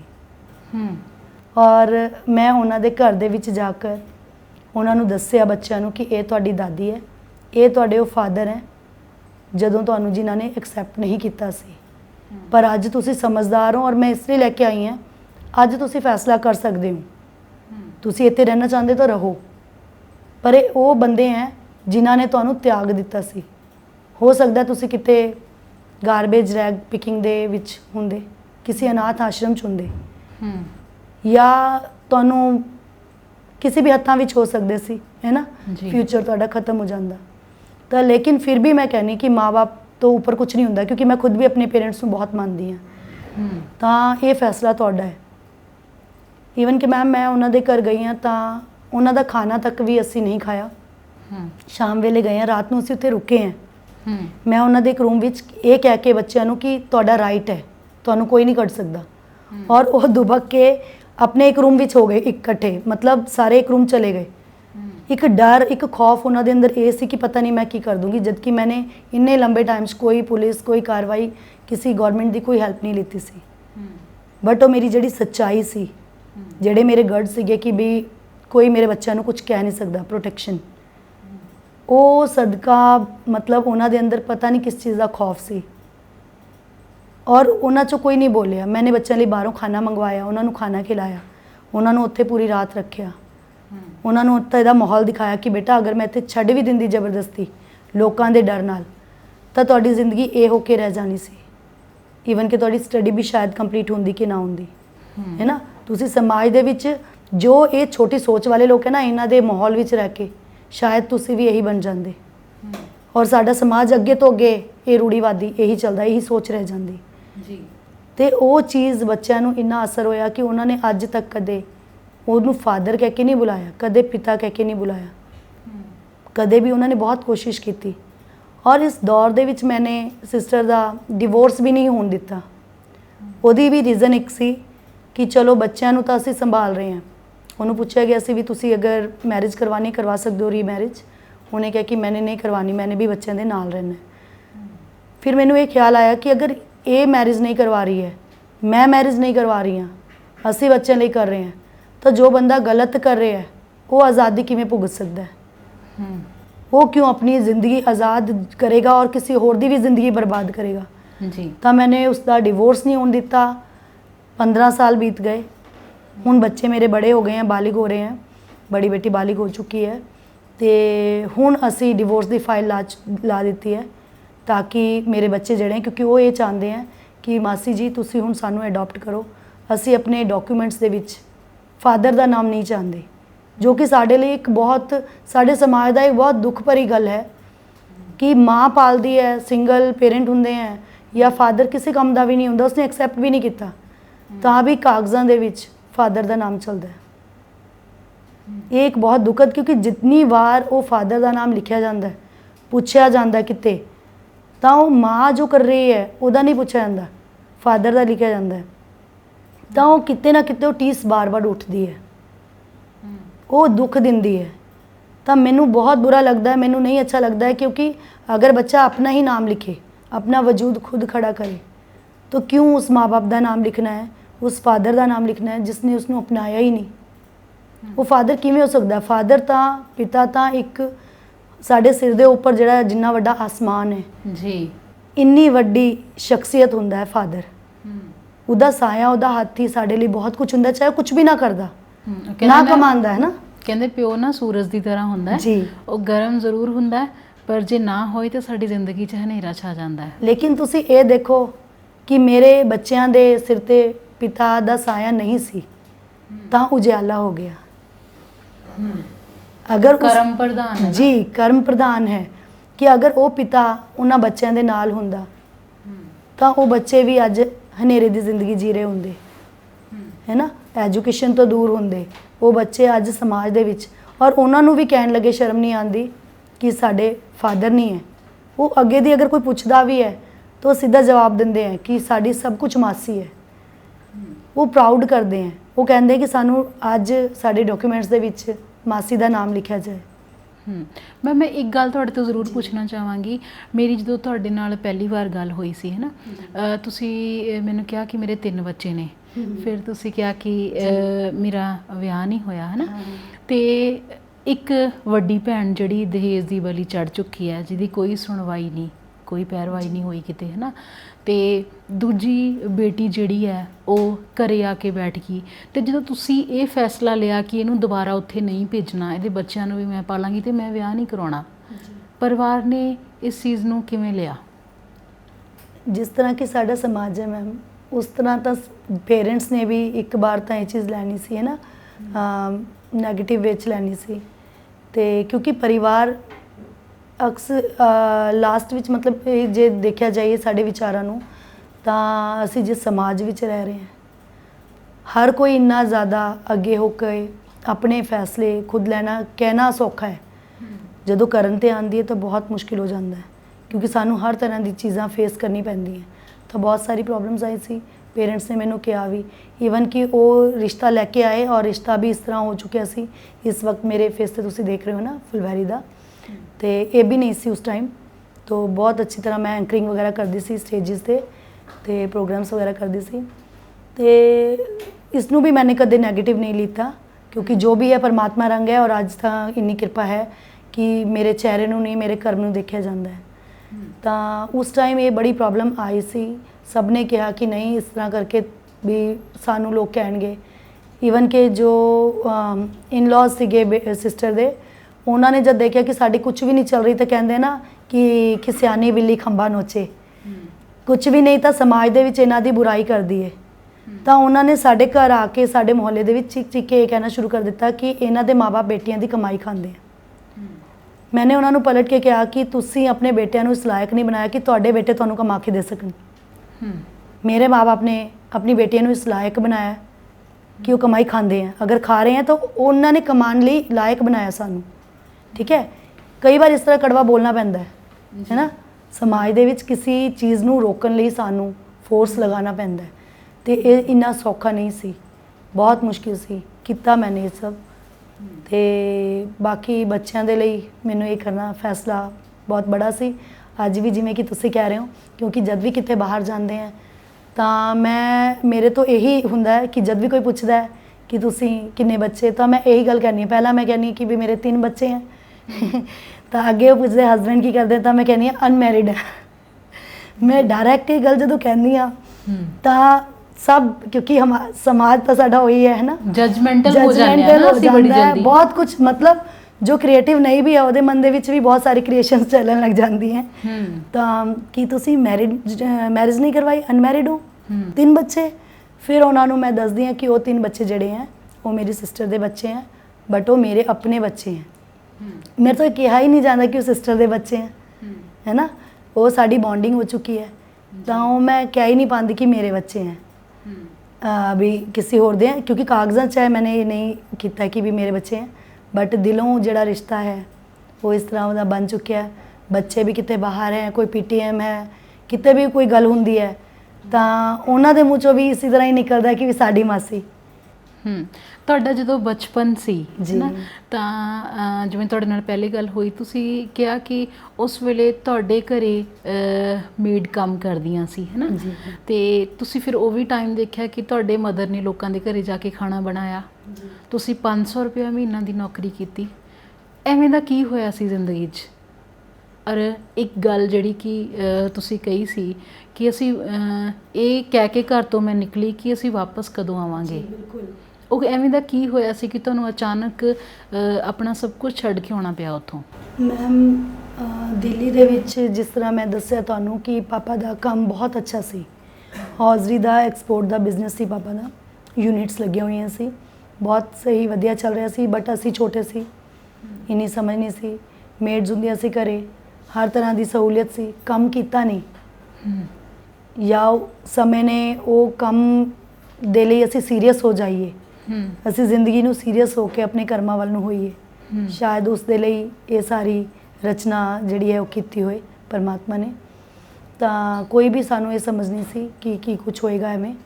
ਤਾਂ ਜਦੋਂ ਇਹ ਇੱਕਦਮ ਸੇ ਇਸ ਤਰ੍ਹਾਂ ਦਾ ਟਾਈਮ ਆਇਆ, ਪਾਪਾ ਨੂੰ ਲਗਾਤਾਰ 2 ਹਾਰਟ ਅਟੈਕ ਆਏ, ਜਿਹਦੀ ਵਜ੍ਹਾ ਨਾਲ ਉਹਨਾਂ ਨੂੰ ਆਪਣੀ ਯੂਨਿਟ ਛੱਡ ਕੇ ਘਰ ਵਿੱਚ ਰਹਿਣਾ ਪਿਆ, ਰਿਸ਼ਤੇਦਾਰਾਂ ਦੇ ਭਰੋਸੇ ਰਹਿਣਾ ਪਿਆ। ਤਾਂ ਰਿਸ਼ਤੇਦਾਰਾਂ ਦਾ ਤਾਂ ਹੁਣ ਪਤਾ ਲੱਗਦਾ ਹੈ, ਉਸ ਟਾਈਮ ਤੋਂ ਸਾਨੂੰ ਨਹੀਂ ਪਤਾ ਹੁੰਦਾ ਸੀ, ਸਾਨੂੰ ਤਾਂ ਲੱਗਦਾ ਸੀ ਸਭ ਆਪਣੇ ਹੈ, ਕਿਉਂਕਿ ਫਾਦਰ ਬੜੇ ਸੀਗੇ, ਮਦਰ ਵੀ ਵੱਡੇ ਹੈ, ਤਾਂ ਉਹਨਾਂ ਨੇ ਸਭ ਨੂੰ ਪਾਲਿਆ। ਇੱਥੋਂ ਪੰਜਾਬ ਤੋਂ ਲੈ ਜਾ ਕੇ ਦਿੱਲੀ ਕੀਤਾ, ਈਵਨ ਕਿ ਮੇਰੇ ਇੱਕ ਮਾਮਾ ਜੀ ਉਹਨਾਂ ਨੂੰ ਤਾਂ ਲੀਬੀਆ ਦੇ ਵਿੱਚ ਸੈਟਲ ਕੀਤਾ ਆਪਣੇ ਵੀਜ਼ੇ 'ਤੇ। ਉਸ ਟਾਈਮ ਇਹ ਹੁੰਦਾ ਸੀਗਾ ਕਿ ਵਰਕ ਵੀਜ਼ਾ ਬਹੁਤ ਜਲਦੀ ਲੱਗ ਜਾਂਦਾ ਹੁੰਦਾ ਸੀ, ਤਾਂ ਕੰਮ ਦੇ ਕਰਕੇ ਪਾਪਾ ਦਾ ਲੱਗਿਆ ਸੀ ਫ੍ਰੀ ਆਫ ਕਾਸਟ, 1 ਰੁਪਏ ਦਾ ਖਰਚਾ ਵੀ ਨਹੀਂ। ਅੱਜ ਦੀ ਡੇਟ ਵਿੱਚ ਤਾਂ ਇੰਨਾ ਕੁਝ ਕਰਕੇ ਜਾਂਦੇ ਲੋਕ ਬਾਹਰ, ਉਹ ਸਾਰਾ ਪਾਪਾ ਨੇ ਆਪਣੇ ਉਸ 'ਤੇ ਕਰਵਾ ਕੇ, ਇੰਨੀ ਚਲਦੀ ਸੀ, ਬਹੁਤ ਪਹੁੰਚਦੀ, ਤਾਂ ਉਹਨਾਂ ਨੇ ਕੀਤਾ, ਉਹਨਾਂ ਨੂੰ ਭੇਜਿਆ। ਪਰ ਜਦੋਂ ਉਹਨਾਂ ਨੂੰ ਇਹ ਪ੍ਰੋਬਲਮ ਆਈ ਤਾਂ ਸਾਨੂੰ ਉਸ ਦੌਰ ਵਿੱਚ, ਕਿਉਂਕਿ ਅਸੀਂ ਸਟੱਡੀ ਕਰਦੇ ਸੀ, ਸਾਨੂੰ ਨੌਲੇਜ ਨਹੀਂ ਸੀ, ਉਹਨਾਂ ਦੇ ਭਰੋਸੇ ਛੱਡ ਦਿੱਤਾ ਗਿਆ। ਜਦੋਂ ਥੋੜ੍ਹੇ ਠੀਕ ਹੋਏ ਤਾਂ ਪਤਾ ਲੱਗਿਆ ਕਿ ਜਿੰਨੇ ਵੀ ਸਾਡੇ ਚੈੱਕ ਸੀਗੇ ਉਹ ਸਾਰੇ ਬਾਉਂਸ ਹੋ ਰਹੇ ਹੈ। ਤਾਂ ਐਸਾ ਕਿਉਂ ਹੋ ਰਿਹਾ? ਉਸ ਟਾਈਮ ਦੇ ਵਿੱਚ 60 ਲੱਖ ਦਾ ਸਾਨੂੰ ਲਾਸ ਹੋਇਆ ਸੀ, ਔਰ ਹਾਰਟ ਅਟੈਕ ਆਉਣ ਦੀ ਵਜ੍ਹਾ ਨਾਲ ਉਹ ਪਹਿਲਾਂ ਹੀ ਪਰੇਸ਼ਾਨੀ ਵੀ ਸੀਗੇ, ਆਲੇ ਦੁਆਲੇ ਹੋਰ ਕੋਈ ਨਹੀਂ ਸੀ, ਬ੍ਰਦਰ ਕੋਈ ਹੈ ਨਹੀਂ। ਤਾਂ ਪਤਾ ਲੱਗਿਆ ਕਿ ਸਾਰਾ ਪੈਸਾ ਜਿਹੜਾ ਹੈ ਉਹ ਜਿਨ੍ਹਾਂ 'ਤੇ ਭਰੋਸਾ ਕੀਤਾ ਗਿਆ ਸੀ, ਉਹਨਾਂ ਨੇ ਉਹ ਸਾਰੇ ਬੈਂਕ 'ਚੋਂ ਲੈ ਕੇ ਉਹ ਕਿਤੇ ਭੱਜ ਗਏ ਹੈ, ਚਲੇ ਗਏ ਹੈ, ਔਰ ਸਾਡੇ ਸਿਰ ਜੁੜੇ ਕਰਜ਼ਾ ਬਹੁਤ ਜ਼ਿਆਦਾ ਚੜ ਗਿਆ। ਤਾਂ ਉਹ ਸਾਰੀ ਯੂਨਿਟਸ ਵੇਚਣੀ ਨਾ ਪੈਣ, ਕੰਮ ਨਾ ਰੁਕੇ, ਘਰ-ਬਾਰ ਸਾਰਾ ਖਤਮ ਨਾ ਹੋ ਜਾਏ, ਉਹਦੇ ਲਈ ਫਾਦਰ ਨੇ ਕਿਹਾ ਕਿ ਚਲੋ ਪਿੰਡ ਦੇ ਵਿੱਚ ਜ਼ਮੀਨ ਹੈ ਸਾਡੀ, ਲੁਧਿਆਣਾ ਦੇ ਕੋਲ ਸਾਡਾ ਪਿੰਡ ਹੈ ਸਾਹਨੇਵਾਲ, ਧਰਮਿੰਦਰ ਜੀ ਦਾ ਪਿੰਡ ਹੈ, ਪਤਾ ਹੈ ਤੁਹਾਨੂੰ, ਫੇਮਸ ਹੈ, ਤੇ ਉਹ ਸਾਡਾ ਪਿੰਡ ਹੈ। ਤੇ ਉਹਨਾਂ ਨੇ ਕਿਹਾ ਕਿ ਚਲੋ ਉੱਥੇ ਚੱਲਦੇ ਹਾਂ ਔਰ ਥੋੜ੍ਹੇ ਦਿਨ ਲਈ ਜਾਵਾਂਗੇ। ਅਸੀਂ ਛੋਟੇ ਸੀ, ਸਾਨੂੰ ਇੰਨਾ ਚੰਗੀ ਤਰ੍ਹਾਂ ਵੀ ਇਹ ਵੀ ਨਹੀਂ ਪਤਾ ਸੀ ਕਿ ਕਿੰਨਾ ਕਰਜ਼ਾ ਜਾਂ ਕੀ ਹੋ ਗਿਆ ਸਾਡੇ ਨਾਲ। ਤੇ ਵੈਕੇਸ਼ਨਸ ਤੋਂ ਬਿਨਾਂ ਤਾਂ ਅਸੀਂ ਕਦੇ ਜਾਂਦੇ ਨਹੀਂ ਸੀ ਕਿਤੇ, ਸਮਰ ਵੈਕੇਸ਼ਨਸ ਨਹੀਂ ਹੈ ਫਿਰ ਵੀ ਸਾਨੂੰ ਕਿਉਂ ਜਾਣਾ ਪੈ ਰਿਹਾ ਸਕੂਲ ਦੀ ਲੀਵ ਕਰਕੇ। ਅਸੀਂ ਕਦੇ ਸਕੂਲ ਤੋਂ ਛੁੱਟੀ ਨਹੀਂ ਕਰਦੇ ਸੀ, ਪਰ ਅਚਾਨਕ ਐਸਾ ਕੀ ਹੋ ਗਿਆ। मैंने ਮੰਮਾ ਨੂੰ ਪੁੱਛਿਆ, मैंने ਕਿਹਾ ਮੰਮਾ ਅਸੀਂ ਵਾਪਸ ਕਦ ਆਵਾਂਗੇ। ਉਹਨਾਂ ਕੋਲ ਕੋਈ ਜਵਾਬ ਨਹੀਂ ਸੀ। ਉਹਨਾਂ ਨੇ ਫਿਰ ਵੀ ਹਿੰਮਤ ਕਰਕੇ ਕਿਹਾ ਨਹੀਂ ਬਹੁਤ ਜਲਦੀ। ਤੁਹਾਨੂੰ ਨਹੀਂ ਸੀ ਪਤਾ ਉਸ ਵੇਲੇ ਕਿ ਮੈਨੂੰ ਨਹੀਂ ਸਭ ਕੁਛ ਪਤਾ ਸੀ, ਛੱਡ ਕੇ ਜਾ ਰਹੇ ਹਾਂ? ਜੀ ਬਿਲਕੁਲ ਮੈਨੂੰ ਨਹੀਂ ਪਤਾ ਸੀ ਕਿ ਉਹ ਮੇਰਾ ਆਖਰੀ ਦਿਨ ਸੀਗਾ ਦਿੱਲੀ ਵਿੱਚ। ਜਾਂਦੇ ਆ ਹੁਣ ਵੀ ਜਾਂਦੇ ਆ, ਬਟ ਉਹ ਇੱਕ ਗੈਸਟ ਮਹਿਮਾਨ ਦੇ ਤੌਰ ਤੇ ਹੈ ਨਾ, ਜਾਂ ਘੁੰਮਣ ਫਿਰਨ ਲਈ ਜਾਂਦੇ ਆ ਕੁਝ ਵੀ ਕੰਮ ਲਈ, ਬਟ ਆਪਣਾ ਘਰ-ਬਾਰ ਛੱਡ ਕੇ, ਆਪਣਾ ਪੂਰੀ ਇੱਕ ਬਸੀ ਹੋਈ ਦੁਨੀਆ ਛੱਡ ਕੇ।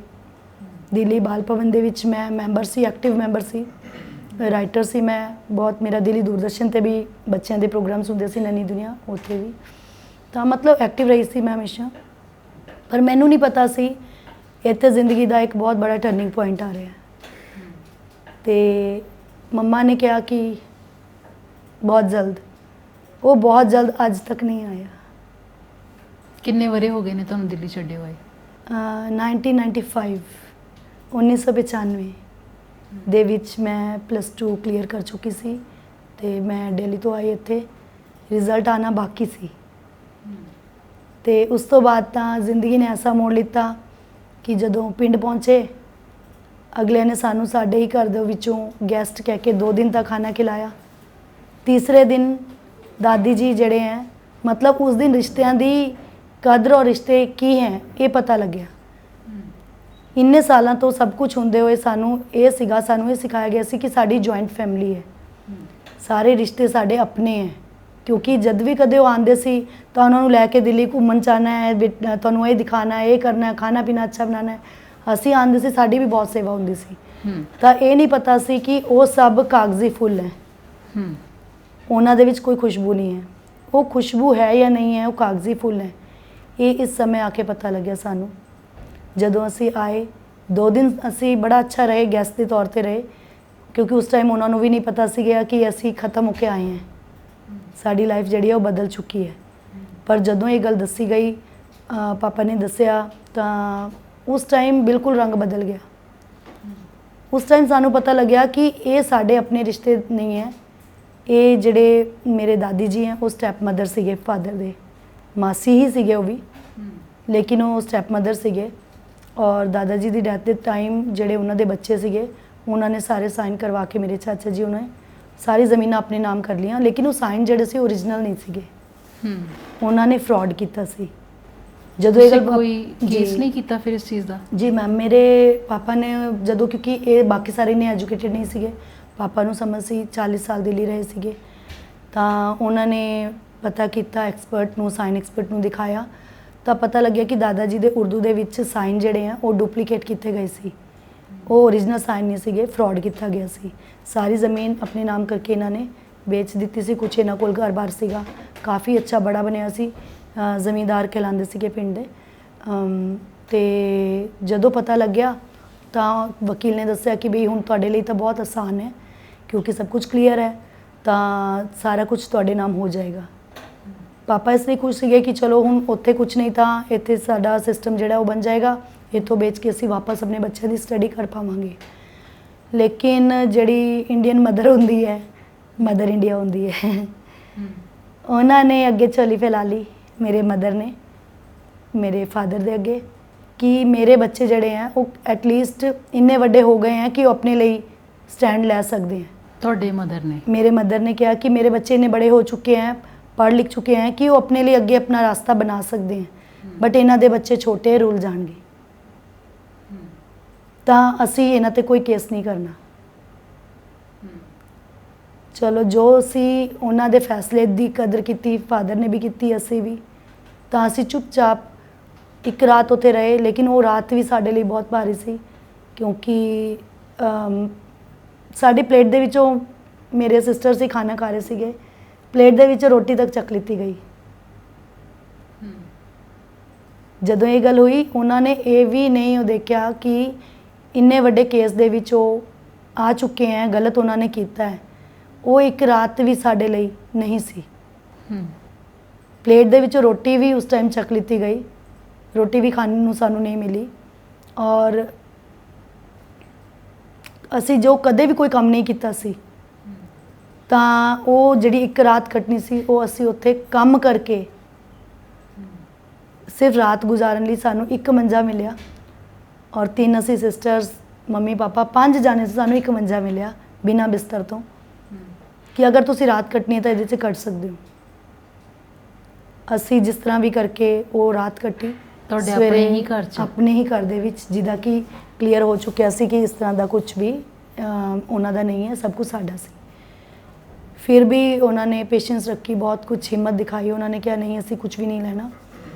ਉਹ ਰਾਤ ਕੱਟੀ। ਉਸ ਰਾਤ ਤੋਂ ਬਾਅਦ ਸਵੇਰ ਹੁੰਦੇ ਹੀ ਫਟਾਫਟ ਅਸੀਂ ਆਪਣਾ ਬੈਗ ਸਮੇਟੇ, ਆਪਣਾ ਸਮਾਨ ਲਿੱਤਾ। ਫਿਰ ਮੇਰਾ ਕੁਐਸਚਨ ਸੀ ਕਿ ਹੁਣ ਜਾਣਾ ਕਿੱਥੇ ਹੈ। ਔਰ ਸਭ ਤੋਂ ਵੱਡੀ ਗੱਲ ਸੀ ਕਿਉਂਕਿ ਦਿੱਲੀ 'ਚ ਅਸੀਂ ਬਰਥ ਹੋਇਆ, ਸਟੱਡੀ ਹੋਈ ਹੈ, ਤੇ ਪੰਜਾਬੀ ਨਹੀਂ ਆਉਂਦੀ ਸੀ ਉਸ ਟਾਈਮ ਬਿਲਕੁਲ ਵੀ।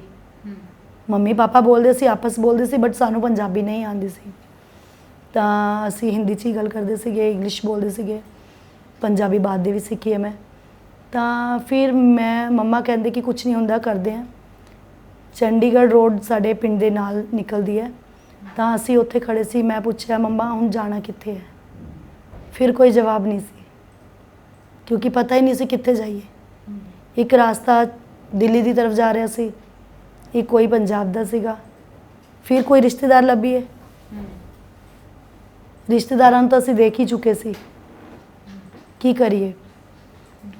ਇੱਕ ਰਿਸ਼ਤੇਦਾਰ ਸੀਗੇ, ਮਾਸੀ ਸੀਗੇ ਮੇਰੇ, ਉਹ ਪਟਿਆਲਾ 'ਚ ਰਹਿੰਦੇ ਸੀ, ਤੇ ਜ਼ਿਆਦਾ ਕੁਝ ਨਹੀਂ, ਉਹਨਾਂ ਦਾ ਥੋੜਾ ਸਾ ਆਪਣਾ ਘਰ ਸੀਗਾ, ਕੰਮ ਸੀ। ਉਹਨਾਂ ਨੂੰ ਸ਼ਾਇਦ ਇਹ ਚੀਜ਼ ਦਾ ਹੋਇਆ ਕਿ ਚਲੋ ਕੋਈ ਗੱਲ ਨਹੀਂ, ਉਹਨਾਂ ਦਾ ਬਹੁਤ ਕੀਤਾ ਸੀ, ਬਿਲਕੁਲ ਬੱਚੇ ਦੀ ਤਰ੍ਹਾਂ ਮੰਮਾ ਨੇ ਪਾਲਿਆ ਸੀ, ਤੇ ਮੈਰਿਡ ਸੀਗੇ। ਤਾਂ ਉਹਨਾਂ ਦੇ ਬੱਚੇ ਛੋਟੇ ਛੋਟੇ ਸੀ। ਉਹਨਾਂ ਨੂੰ ਕਿਤੇ ਇਹ ਆਇਆ ਕਿ ਬਈ ਇਹ ਅਸੀਂ ਜਿਹੜਾ ਹੈ ਦਿੱਲੀ ਤੋਂ ਪੜ੍ਹ ਕੇ ਆਏ ਹਾਂ, ਔਰ ਸਾਡਾ ਸਟੈਂਡਰਡ ਜਿਹੜਾ ਹੈ ਐਜੂਕੇਸ਼ਨ ਫੈਮਿਲੀ 'ਚੋਂ ਹੈ ਸਾਡਾ ਬੈਕਗਰਾਊਂਡ, ਤੇ ਸਾਡੇ ਬੱਚਿਆਂ ਨੂੰ ਹੋਰ ਕੁਝ ਨਹੀਂ, ਤੁਸੀਂ ਪੜ੍ਹਾ ਦਿਆ ਕਰੋ। ਤਾਂ ਇਹ ਗੱਲ ਮੈਨੂੰ ਵੀ ਅੱਛੀ ਲੱਗੀ ਕਿ ਚਲੋ ਕੋਈ ਗੱਲ ਨਹੀਂ, ਕਿਉਂਕਿ ਮੈਂ ਐਕਟਿਵ ਤਾਂ ਪਹਿਲਾਂ ਵੀ ਇਸ ਚੀਜ਼ ਸੀ। NGOs ਨਾਲ ਵੀ ਮੈंने ਸਟੱਡੀ ਟਾਈਮ ਆਪਣਾ ਕੰਮ ਕੀਤਾ ਹੈ ਦਿੱਲੀ ਵਿੱਚ ਵੀ, ਤੇ ਮੈਂ ਉਹ, ਲੇਕਿਨ ਉਹ ਮੇਰੀ ਖੁਸ਼ੀ ਸੀਗੀ ਜੋ ਮੈਂ ਕਰਦੀ ਸੀ ਕਿ ਆਪਣੇ ਸਕੂਲ ਟਾਈਮ ਤੋਂ ਅਲੱਗ ਇੱਕ ਟਾਈਮ ਰੱਖਿਆ ਹੋਇਆ ਸੀ, ਜਿਹਦੇ ਵਿੱਚ ਮੈਂ NGOs ਦੇ ਸਲਮ ਏਰੀਆ ਦੇ ਬੱਚਿਆਂ ਨੂੰ ਪੜ੍ਹਾਉਂਦੀ ਸੀ ਦਿੱਲੀ 'ਚ। ਉਹ ਰਾਸਤੇ ਮੇਰੀ ਲਾਈਫ ਦੇ ਪ੍ਰੋਫੈਸ਼ਨ ਵਿੱਚ ਆ ਜਾਣਗੇ ਇਹ ਨਹੀਂ ਪਤਾ ਸੀ, ਔਰ ਸੱਚਮੁੱਚ ਸ਼ਾਇਦ ਉਹ ਕੀਤਾ ਹੋਇਆ ਕੰਮ ਆਇਆ। ਉਹ ਸਾਨੂੰ ਪਟਿਆਲਾ ਲੈ ਆਏ। ਪਟਿਆਲਾ ਦੇ ਵਿੱਚ ਅਸੀਂ ਇੱਕ ਰੂਮ ਰੈਂਟ 'ਤੇ ਲਿੱਤਾ, ਔਰ ਫਿਰ ਉਹਨਾਂ ਨੇ ਹੀ ਮੈਨੂੰ ਕਿਸੇ ਇੱਕ ਸਕੂਲ ਦੇ ਵਿੱਚ ਜੌਬ ਦਿਲਵਾਈ। ਉਸ ਟਾਈਮ +2 ਟੀਚਰਸ ਜਿਹੜੇ ਆ ਉਹ ਜੌਬ ਮਿਲ ਜਾਂਦੀ ਸੀ ਜੂਨੀਅਰ ਕਲਾਸਿਸ ਲਈ, ਲੇਕਿਨ ਜਦੋਂ ਉਹਨਾਂ ਨੇ ਦੇਖਿਆ ਕਿ ਇਹ ਏਬਲ ਹੈ ਇਸ ਚੀਜ਼ ਦੇ ਲਈ, ਇਹਦੇ ਅੰਦਰ ਐਬਿਲਿਟੀ ਹੈ, ਔਰ ਹਾਂ ਤਾਂ ਜੌਬ ਹੈ, ਲੇਕਿਨ ਉਹਨਾਂ ਨੂੰ ਇਸ ਚੀਜ਼ ਦਾ ਕਿ ਜ਼ਰੂਰਤਮੰਦ ਹੈ, ਇਸ ਵਕਤ ਇਹਨਾਂ ਨੂੰ ਸਖਤ ਜ਼ਰੂਰਤ ਹੈ ਜੌਬ ਦੀ। ਤਾਂ ਉਹਨਾਂ ਨੇ ਮੈਨੂੰ 500 ਰੁਪੀਜ਼ ਦੇ ਮੈਮ 12 ਆਵਰਸ ਦੀ ਜੌਬ ਦਿੱਤੀ। ਡੇ ਬੋਰਡਿੰਗ ਸਕੂਲ ਸੀ, ਸਵੇਰ 7 ਵਜੇ ਤੋਂ ਸ਼ਾਮ ਦੇ 7 ਵਜੇ ਤੱਕ ਮੈਂ ਉੱਥੇ ਜੌਬ ਕਰਦੀ ਸੀ, ਔਰ ਪਾਪਾ ਬਿਮਾਰ ਕਰਕੇ ਨਹੀਂ ਕੀਤਾ। In between sister the marriage ਹੋਈ ਸੀ, ਬੜੀ ਸਿਸਟਰ ਦੀ, ਤੁਹਾਨੂੰ ਦੱਸਿਆ ਪਹਿਲਾਂ, ਤਾਂ ਉਹ 4 ਸਾਲ ਦਾ ਉਹੀ ਟਾਈਮ ਪੀਰੀਅਡ ਸੀ। ਜੋ ਮੇਰੇ ਤੋਂ ਵੱਡੀ ਸਿਸਟਰ ਹੈ, ਜਿਨ੍ਹਾਂ ਦੇ ਬੱਚੇ ਹੈ, ਉਹ ਉਸ ਟਾਈਮ ਅਨਮੈਰਿਡ ਸੀਗੇ। 1-1.5 ਸਾਲ ਦਾ ਅੰਤਰ ਹੈ ਸਾਡਾ ਦੋਨਾਂ ਦਾ। ਤਾਂ ਬਟ ਉਹ ਇੰਨੀ ਏਬਲ ਨਹੀਂ ਸੀ ਕਿ ਉਹਨੂੰ ਹੈਜ਼ਿਟੇਸ਼ਨ ਹੁੰਦੀ ਸੀ ਬਾਹਰ ਜਾਣ ਦੀ, ਤਾਂ ਉਹ ਨਹੀਂ ਕਰ ਸਕਦੀ ਸੀ। ਤਾਂ ਮੈंने ਚੁਣਿਆ ਕਿ ਵੀ ਮੈਂ ਕੰਮ ਕਰਕੇ ਆਪਣੇ ਪਰਿਵਾਰ ਨੂੰ ਚਲਾਉਂਗੀ। ਤੇ ਉਹ 500 ਰੁਪੀਜ਼ ਪਰ ਮੰਥ ਲੈਣ ਲਈ ਮੈਨੂੰ ਜਿਹੜਾ 12 ਆਵਰਸ ਕੰਮ ਕਰਨਾ ਹੁੰਦਾ ਸੀ, ਤਾਂ 5 ਮਿੰਟਸ ਵੀ ਮੈਨੂੰ ਨਹੀਂ ਮਿਲਦੇ ਸੀ ਕਿ ਉਹਦੇ ਵਿੱਚ ਮੈਨੂੰ ਬ੍ਰੇਕ ਮਿਲੇ। ਤੁਸੀਂ ਇਹ ਦੇਖੋ ਕਿ ਇਸ ਚੀਜ਼ ਨੂੰ ਦੁਨੀਆ ਨੇ ਇਹ ਸਮਝਿਆ ਕਿ 500 ਸਾਨੂੰ ਇੱਕ ਲੇਬਰ ਮਿਲ ਗਈ ਹੈ, ਜਿੰਨਾ ਲੈ ਸਕੀਏ ਲੈ ਲਈਏ। ਔਰ ਜੂਨੀਅਰ B.Ed ਵਾਲੇ ਟੀਚਰਸ ਹੁੰਦੇ ਸੀ, MA B.Ed ਟੀਚਰਸ ਹੁੰਦੇ ਸੀ, ਲੇਕਿਨ ਉਹਨਾਂ ਸਾਰਾ ਕੰਮ ਵੀ ਮੈਂ ਅੱਗੇ ਹੋ ਕੇ ਭੱਜ ਕੇ ਕਰਦੀ ਸੀ। ਕੰਮ ਕਰਨ ਦਾ ਮੈਨੂੰ ਬਹੁਤ ਸ਼ੌਕ ਰਹਿੰਦਾ ਸੀ, ਤੇ ਮੈਂ ਅੱਗੇ ਹੋ ਕੇ ਕਿ ਮੈंने ਇਹ ਵੀ ਸਿੱਖ ਲੈਣਾ ਔਰ ਉਹ ਵੀ ਸਿੱਖ ਲੈਣਾ। ਇਹ ਚੀਜ਼ ਹੁੰਦੀ ਸੀ, ਇਕੁਐਲਿਟੀ ਸ਼ਾਇਦ ਮਦਰ ਦੀ ਵਜ੍ਹਾ ਨਾਲ ਮੇਰੇ ਅੰਦਰ ਆਈ ਹੈ। ਉਹਨਾਂ ਨੇ ਬਚਪਨ ਤੋਂ ਹੀ ਮੈਨੂੰ ਇਹ ਚੀਜ਼ ਸਿਖਾਈ ਹੈ ਕਿ ਬੇਟੇ ਜੋ ਕੰਮ ਹੱਥ ਤੋਂ ਕਰ ਲਿਆ ਉਹ ਜ਼ਿੰਦਗੀ 'ਚ ਕਦੇ ਭੁੱਲਦੇ ਨਹੀਂ ਹੈ। ਇਸ ਵਜ੍ਹਾ ਨਾਲ ਮੈंने ਸਕੂਲ ਟਾਈਮ ਵਿੱਚ ਵੀ ਜਦੋਂ ਅਸੀਂ ਵੈਕੇਸ਼ਨਸ ਪਿੰਡ ਆਉਂਦੇ ਸੀ, ਤਾਂ ਦਰੀਆਂ ਬੁਣਨੀਆਂ, ਪੱਖੀਆਂ ਬਣਾਉਣੀਆਂ, ਕੇਨ ਦੀ ਕੁਰਸੀਆਂ ਬਣਾਉਣੀਆਂ, ਲਿਪਣਾ, ਮਤਲਬ ਮੈਨੂੰ ਸ਼ਹਿਰ ਤੋਂ ਗਾँव ਆ ਕੇ ਇਹ ਚੀਜ਼ ਹੁੰਦੀ ਸੀਗੀ ਕਿ ਮੈਂ ਜੋ ਕਰ ਸਕਦੀ ਹਾਂ ਮੈਂ ਸਿੱਖ ਲਾਂ। ਉਹ ਸਭ ਸ਼ਾਇਦ ਉਹ ਟ੍ਰੇਨਿੰਗ ਜਿਹੜੀ ਪਰਮਾਤਮਾ ਮੇਰੇ ਲਈ ਕਰ ਰਿਹਾ ਸੀ, ਕਿ ਜੋ ਹੁਣ ਮੈंने NGOs ਦੇ ਥਰੂ ਲੜਕੀਆਂ ਨੂੰ ਸਿਖਾਈ। ਪੇਂਟਿੰਗਸ ਵਗੈਰਾ ਮੈਂ ਕਰਦੀ ਸੀ, ਮੇਰੇ ਸਿਸਟਰ ਵੀ ਕਰਦੇ ਸੀਗੇ। ਹਰ ਤਰ੍ਹਾਂ ਦੀ ਪੇਂਟਿੰਗਸ ਕਰਦੀ ਹਾਂ ਮੈਂ, ਸੌਫਟ ਟॉयਜ਼ ਵਗੈਰਾ ਬਣਾਉਣਾ, ਹਰ ਤਰ੍ਹਾਂ ਦਾ ਮੈਂ ਇਹ ਕੰਮ ਕਰਦੀ ਹਾਂ। ਤੇ ਹੁਣ ਮੈਂ ਲੜਕੀਆਂ ਨੂੰ ਟ੍ਰੇਨਿੰਗ ਦਿੰਦੀ ਹਾਂ। ਤੇ ਉਹ ਮੈंने ਕੀਤਾ। ਫਿਰ ਹੌਲੀ ਹੌਲੀ ਮੈਨੂੰ ਸਮਝ ਆਈ ਕਿ ਮੇਰੇ ਅੰਦਰ ਸਕਿੱਲ ਹੈ, ਲੇਕਿਨ ਮੇਰਾ ਮਿਸਯੂਜ਼ ਹੋ ਰਿਹਾ। ਜਿਸ ਤਰ੍ਹਾਂ ਮੈਨੂੰ ਸਮੇਂ ਨੇ ਸਿਖਾਇਆ ਤਾਂ ਮੈंने ਹੋਰ ਜਗ੍ਹਾ ਟਰਾਈ ਕੀਤਾ। ਫਿਰ ਮੈਨੂੰ ਹੋਰ ਅੱਛੀ ਜੌਬਸ ਮਿਲਣ ਲੱਗ ਗਈਆਂ। ਬਟ ਨਾਲ ਮੈਨੂੰ ਸਟੱਡੀ ਦਾ ਬਹੁਤ ਅੰਦਰੋਂ ਇਹ ਹੁੰਦਾ ਸੀ, ਕਿਉਂਕਿ ਮੈਂ ਪੜ੍ਹਨਾ ਚਾਹੁੰਦੀ ਸੀ। 12 ਘੰਟੇ ਜੌਬ ਕਰਨ ਤੋਂ ਬਾਅਦ ਜੋ ਪੈਸੇ ਮਿਲਦੇ ਸੀ ਉਹਦੇ ਨਾਲ ਤਾਂ ਘਰ ਵੀ ਪੂਰਾ ਨਹੀਂ ਪੈਂਦਾ ਸੀ। ਕਦੇ ਕਦੇ ਤਾਂ ਇਹ ਹੋ ਜਾਂਦਾ ਸੀ ਕਿ ਮੇਰੇ ਜਿਹੜੇ ਮਾਸੜ ਜੀ ਸੀਗੇ ਉਹ ਰਜਿੰਦਰਾ ਹਸਪੀਟਲ ਪਟਿਆਲਾ ਦੇ ਵਿੱਚ ਜੌਬ ਕਰਦੇ ਸੀ, ਤਾਂ ਉੱਥੋਂ ਜਿਹੜੀ ਲੰਗਰ ਦੀ ਰੋਟੀ ਹੁੰਦੀ ਹੈ ਪੇਸ਼ੈਂਟਸ ਵਾਲੀ, ਉਹ ਬਚ ਜਾਂਦੀ ਸੀ। ਉਹ ਖਾਣਾ ਸਾਡੇ ਲਈ ਦੇ ਜਾਂਦੇ ਸੀ ਕਿ ਮਤਲਬ ਉਹ ਰੋਟੀ ਅਗਰ ਆਪਾਂ ਤੋੜੀਏ ਤਾਂ ਟੁੱਟਦੀ ਨਹੀਂ ਸੀ, ਸੁੱਕ ਜਾਂਦੀ ਹੈ ਨਾ। ਐਸੀ ਉਹ ਰੋਟੀ ਜੋ ਕਿ ਅਸੀਂ ਇੱਕ ਦਿਨ ਲੈ ਕੇ 2-2 ਦਿਨ ਤੱਕ ਉਹ ਖਾ ਕੇ ਗੁਜ਼ਾਰਾ ਕਰਦੇ ਸੀ। ਉਹ ਟਾਈਮ ਦੇਖਿਆ ਤੇ ਜੌਬਸ ਮਿਲੀਆਂ, ਸਕਿੱਲ ਸਾਹਮਣੇ ਆਈ ਸਾਡੀ, ਪਤਾ ਲੱਗਿਆ ਹੌਲੀ ਹੌਲੀ। ਫਿਰ ਫਾਦਰ ਨੇ ਵੀ ਜਦੋਂ ਉਹਨਾਂ ਦੀ ਰਿਕਵਰੀ ਹੋਈ ਥੋੜ੍ਹੀ, ਤਾਂ ਜਿਸ ਸਕੂਲ 'ਚ ਮੈਂ ਜੌਬ ਕਰ ਰਹੀ ਸੀ ਸਕੂਲ ਚੇਂਜ ਕੀਤਾ। ਉੱਥੇ ਫਿਰ ਫਾਦਰ ਨੇ clerk as a clerk job ਕੀਤੀ, ਤਾਂ ਉੱਥੇ ਉਹ ਅਕਾਊਂਟਸ ਵਗੈਰਾ ਸੰਭਾਲਦੇ ਸੀ। ਸਿਸਟਰਸ ਨੇ ਵੀ ਹੌਲੀ ਹੌਲੀ ਫਿਰ ਇਸ ਚੀਜ਼ ਨੂੰ ਸਮਝਿਆ, ਉਹਨਾਂ ਨੇ ਵੀ ਕੀਤਾ। ਬਟ ਫਿਰ ਵੀ ਕਿਰਾਏ ਦੇਣਾ, ਸਭ ਕੁਝ ਕਰਨਾ ਉਹ ਪੂਰਾ ਨਹੀਂ ਪੈ ਰਿਹਾ ਸੀ, ਕਿਉਂਕਿ ਮੇਰੀ ਸਟੱਡੀ ਤੋਂ ਜੋ ਰੁਕੀ ਚੁੱਕੀ ਸੀ। ਮੈਂ ਤਾਂ ਚਾਹ ਰਹੀ ਸੀ ਕਿ ਮੈंने ਹਲੇ ਬਹੁਤ ਕੁਝ ਕਰਨਾ ਹੈ। ਫਿਰ ਉਸ ਚੀਜ਼ ਦਾ ਖਿਆਲ ਮੰਮਾ ਨੂੰ ਹਮੇਸ਼ਾ ਰਹਿੰਦਾ ਸੀ। ਉਹ ਬਹੁਤ ਪਰੇਸ਼ਾਨ ਰਹਿੰਦੇ ਸੀ ਕਿ ਇਸਨੇ ਕਰਨਾ ਹੈ, ਪੜ੍ਹਨਾ ਹੈ, ਲੇਕਿਨ ਸਾਡੀ ਵਜ੍ਹਾ ਨਾਲ ਉਹ ਆਪਣੇ ਆਪ ਨੂੰ ਬਹੁਤ ਵਾਰ ਕੋਸਦੇ ਸੀ। ਤਾਂ ਮੈਂ ਉਹਨਾਂ ਨੂੰ ਕਹਿੰਦੀ ਸੀ ਕਿ ਨਹੀਂ, ਮੈਂ ਕਰੂੰਗੀ ਜ਼ਰੂਰ, ਤੁਸੀਂ ਟੈਨਸ਼ਨ ਨਾ ਲਓ, ਦੇਰ ਸਵੇਰ ਜਦ ਵੀ ਹੋਏਗਾ ਤਾਂ ਮੈਂ ਆਪਣੀ ਐਜੂਕੇਸ਼ਨ ਵਿੱਚ ਨਹੀਂ ਛੱਡੂੰਗੀ। ਤਾਂ ਮੈਮ ਮੇਰੇ ਕੰਮ ਕਰਦੇ ਹੋਏ, ਸਭ ਕੁਝ ਇਹ ਚੱਲਦੇ ਹੋਏ 12 ਸਾਲ ਬੀਤ ਗਏ। ਉਸ 12 ਸਾਲ ਕਹਿੰਦੇ ਨਾ, 12 ਸਾਲ ਬਾਅਦ ਰੂੜੀ ਦੀ ਵੀ ਸੁਧ ਲੈਂਦਾ ਪਰਮਾਤਮਾ, ਹੈ ਨਾ, ਰੱਬ ਸੁਣਦਾ। ਸ਼ਾਇਦ ਉਸ ਰੂੜੀ ਦੀ ਸੁਧ ਲੈ ਲਈ ਪਰਮਾਤਮਾ ਨੇ। ਤਾਂ ਮੇਰੇ ਮੰਮਾ ਨੇ ਕਿਸੇ ਇੱਕ ਘਰ ਦੇ ਵਿੱਚ ਖਾਣਾ ਬਣਾਉਣ ਦਾ ਡਿਸੀਜਨ ਲਿੱਤਾ। ਖਾਣਾ ਬਣਾਉਣ, ਬਹੁਤ ਅੱਛਾ ਖਾਣਾ ਬਣਾਉਂਦੇ ਮੇਰੇ ਮਦਰ। ਅੱਜ ਤਾਂ ਉਹ ਆਰਗੈਨਿਕ ਫੂਡ ਦਾ ਕੰਮ ਚਲਾ ਰਹੇ ਹੈ, ਮੌਮ ਸੀਕ੍ਰੇਟ ਦੇ ਨਾਮ 'ਤੇ। ਤਾਂ ਉਸ ਟਾਈਮ ਉਹਨਾਂ ਨੇ ਫਿਰ ਕਿਸੇ 1-2 ਘਰਾਂ ਦੇ ਵਿੱਚ ਖਾਣਾ ਬਣਾਉਣ ਦਾ ਕੰਮ ਲਿੱਤਾ। ਉਹਨਾਂ ਤੋਂ ਉਹਨਾਂ ਨੇ ਗੱਲ ਕੀਤੀ ਕਿ ਇਸ ਤਰ੍ਹਾਂ ਕਰਕੇ ਮੇਰੀ ਬੇਟੀ ਕਰਨਾ ਚਾਹੁੰਦੀ ਹੈ। ਉਹ ਕੋਈ ਟੀਚਰ ਸੀਗੇ, ਤਾਂ ਉਹਨਾਂ ਨੇ ਕਿਹਾ ਕੋਈ ਗੱਲ ਨਹੀਂ, ਤੁਸੀਂ ਮੇਰੇ ਤੋਂ ਲੋਨ ਲੈ ਲਓ ਅਤੇ ਇਸ ਤਰ੍ਹਾਂ ਕਰੋ। ਤਾਂ ਅਸੀਂ ਉਹ ਥੋੜ੍ਹਾ ਲੋਨ ਲਿੱਤਾ ਉਹਨਾਂ ਤੋਂ। ਮੰਮਾ ਉਹਦੇ ਵਿੱਚੋਂ ਆਪਣੀ ਸੈਲਰੀ 'ਚੋਂ ਕੱਟ ਕਰਵਾ ਦਿੰਦੇ ਸੀ, ਔਰ ਮੈਂ ਰਾਤ ਨੂੰ ਫਿਰ ਉਹ ਬੈਠ ਕੇ ਸਟੱਡੀ ਕਰਦੀ ਸੀ। ਦਿਨ ਦੇ ਵਿੱਚ ਬੱਚਿਆਂ ਦਾ ਹੁੰਦਾ ਸੀ ਅਤੇ ਬ੍ਰੇਕ ਟਾਈਮ ਹੁੰਦਾ ਸੀ ਸਕੂਲ ਦਾ, ਤਾਂ ਮੈਨੂੰ ਪੰਜਾਬੀ ਵੀ ਸਿੱਖਣੀ ਜ਼ਰੂਰੀ ਸੀ। ਡੋਮਿਸਿਲ ਲਈ ਮੈਨੂੰ ਪੰਜਾਬੀ ਚਾਹੀਦੀ ਸੀ, ਪੰਜਾਬ ਦੇ ਡੋਮਿਸਿਲ ਲਈ। ਤਾਂ ਪੰਜਾਬੀ ਬਿਲਕੁਲ ਨਹੀਂ ਆਉਂਦੀ ਸੀ, ਉੜਾੜਾ ਵੀ ਸਿੱਖਿਆ ਮੈਂ। ਤਾਂ ਉੱਥੋਂ ਲੈ ਕੇ ਫਿਰ ਪੂਰੀ ਪੰਜਾਬੀ ਉਸ ਚੀਜ਼ ਨੂੰ ਹੌਲੀ ਹੌਲੀ ਕਵਰ ਕੀਤਾ। ਅਤੇ ਸਟੱਡੀ ਮੈंने ਕੀਤੀ, ਗ੍ਰੈਜੂਏਸ਼ਨ ਕੀਤੀ ਪੰਜਾਬੀ ਯੂਨੀਵਰਸਿਟੀ ਤੋਂ। MA ਹਿੰਦੀ ਕੀਤੀ ਮੈंने ਆਪਣੀ, ਕਿਉਂਕਿ ਮੈਨੂੰ ਹਿੰਦੀ ਨਾਲ, ਮੈਂ ਰਾਈਟਿੰਗ ਕਰਦੀ ਸੀ ਤਾਂ ਮੈਨੂੰ ਹਿੰਦੀ ਨਾਲ ਬਹੁਤ ਲਗਾਵ ਹੈ। ਤਾਂ मैंने MA ਹਿੰਦੀ ਕੀਤੀ। ਅਦਰਵਾਈਜ਼ ਮੈਂ ਮੈਥਸ ਔਰ ਅਕਾਊਂਟਸ ਕਰਦੀ ਸੀ, ਬਟ मैंने ਹਿੰਦੀ MA ਕੀਤੀ ਕਿਉਂਕਿ ਉਧਰ ਮੇਰਾ ਲਗਾਵ ਸੀ। ਮੈਂ PhD ਕਰਨਾ ਚਾਹੁੰਦੀ ਸੀ, ਚਲੋ ਹਲੇ ਤੱਕ ਤਾਂ ਨਹੀਂ ਮੇਰੀ ਹੋ ਪਾਈ, ਪਰ ਫਿਰ ਮੈਂ MA ਕਰਨ ਤੋਂ ਬਾਅਦ B.Ed ਕੀਤੀ। ਉਹ ਵੀ ਸਾਰਾ ਮੈਂ ਇਸ ਤਰ੍ਹਾਂ ਹੀ ਕਰਦੇ ਕਰਦੇ ਕੀਤਾ। B.Ed ਵਾਲੇ ਦੌਰ ਵਿੱਚ ਤਾਂ ਮੇਰੇ ਬੱਚੇ ਵੀ ਸੀ ਨਾਲ, ਉਹਨਾਂ ਨੂੰ ਪੜ੍ਹਾ ਰਹੀ ਸੀ। ਫਿਰ ਜਿਹੜਾ ਬੱਚਿਆਂ ਵਾਲਾ ਦੌਰ ਆਇਆ, ਉਹਦੇ ਵਿੱਚ ਰਿਸਪੌਂਸਿਬਿਲਟੀਜ਼ ਹੋਰ ਵੱਧ ਗਈਆਂ। ਤੁਹਾਡੇ ਨਾਲ ਜਦੋਂ ਗੱਲ ਹੋ ਰਹੀ ਸੀ ਪਹਿਲੇ, ਤਾਂ ਤੁਸੀਂ ਗੱਲ ਕਰ ਰਹੇ ਸੀ ਕਿ ਕੋਵਿਡ ਜਦੋਂ ਆਇਆ ਹੈ ਨਾ, 2020 'ਚ ਕੋਵਿਡ ਆਇਆ, ਅਤੇ ਉਸ ਤੋਂ ਪਹਿਲੇ ਤੁਸੀਂ ਕਿਹਾ ਕਿ 2-3 ਮਹੀਨੇ ਦਾ ਹੀ ਫਰਕ ਸੀ ਕਿ ਉਹ ਦੌਰ ਤੁਹਾਡਾ ਸਾਰਾ ਹੌਸਪੀਟਲਸ ਦੇ ਵਿੱਚ ਹੀ ਨਿਕਲ ਗਿਆ। ਇਕੱਲੇ ਮੈਂਬਰ ਹੋ ਤੁਸੀਂ ਪਰਿਵਾਰ ਦੇ ਵਿੱਚ ਕਮਾਉਣ ਵਾਲੇ, ਅਤੇ ਸਰਜਰੀ ਹੋਈ ਤੁਹਾਡੇ ਫਾਦਰ ਦੀ, ਕਿਵੇਂ ਮੈਨੇਜ ਕੀਤਾ?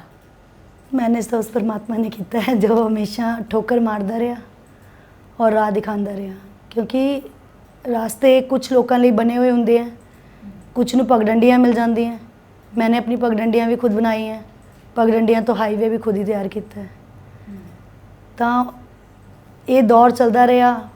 ਹੁਣ ਬੱਚੇ ਵੀ ਬੜੇ ਹੋ ਰਹੇ ਹੈ।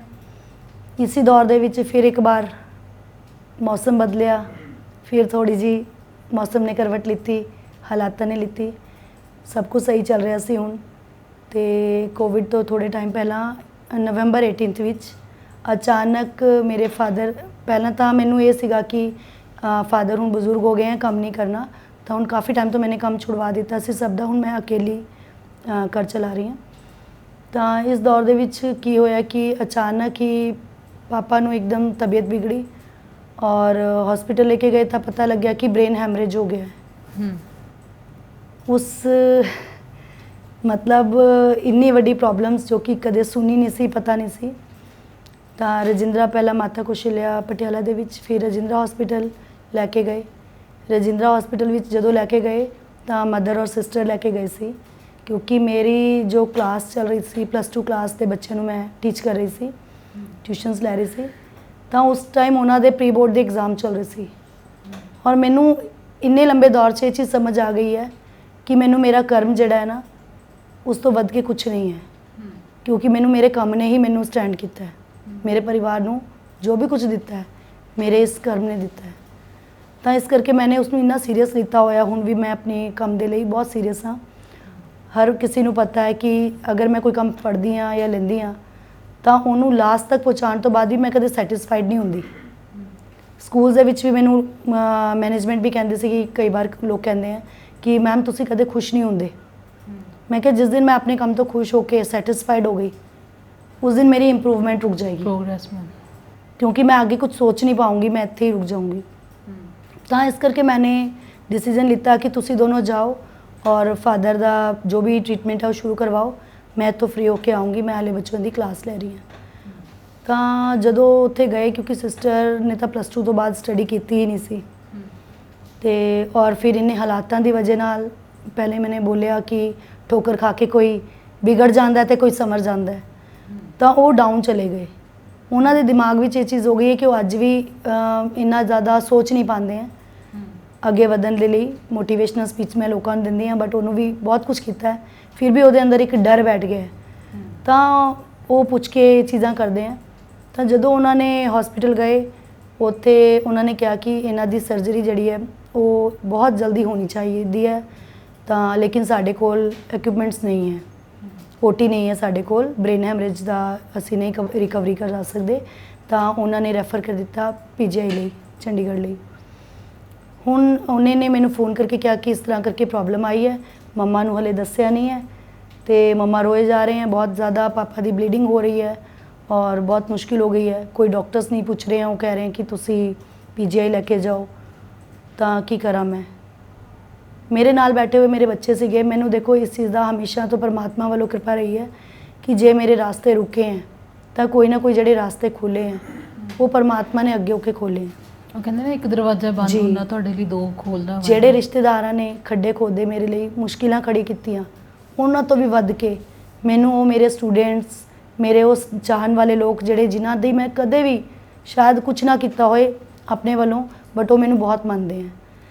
ਉਹਨਾਂ ਨੂੰ ਹਮੇਸ਼ਾ ਇਹ ਹੁੰਦਾ, ਮੇਰੇ ਸਟੂਡੈਂਟਸ ਦਾ ਵੀ ਇਹੀ ਰਿਹਾ ਹੈ ਕਿ ਮੈंने ਕਦੇ ਵੀ ਫਾਰਮੈਲਿਟੀ ਨਹੀਂ ਕੀਤੀ ਆਪਣੇ ਕੰਮ ਲਈ। ਤਾਂ ਉਹਨਾਂ ਨੇ ਕਿਹਾ ਕਿ ਨਹੀਂ ਮੈਮ ਤੁਸੀਂ ਜਾਓ ਤੇ ਸਾਡੇ ਕੋਲ ਤੁਹਾਡੀ ਪੂਰੀ ਤਿਆਰੀ ਕਰਵਾਈ ਹੋਈ ਹੈ ਤੇ ਤੁਸੀਂ ਜਾ ਕੇ ਆਪਣੇ ਫਾਦਰ ਨੂੰ ਦੇਖੋ।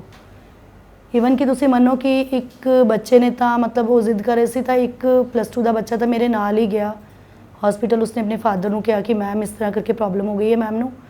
ਤਾਂ ਫਾਦਰ ਨੇ ਅੱਗੋਂ ਜਵਾਬ ਦਿੱਤਾ। ਇੱਕ ਸਾਡੇ ਰਿਸ਼ਤੇਦਾਰ ਸੀਗੇ ਜਿਨ੍ਹਾਂ ਨੇ ਇੱਕ ਰਾਤ ਨਹੀਂ ਕਟਾਈ ਸੀ ਔਰ ਇੱਕ ਉਹ ਸੀਗੇ, ਫਾਦਰ ਨੇ ਜਵਾਬ ਦਿੱਤਾ ਕਿ ਜਦੋਂ ਤੱਕ ਮੈਮ ਵਾਪਸ ਨਹੀਂ ਆएंगे ਤੂੰ ਵਾਪਸ ਨਹੀਂ ਆਣਾ।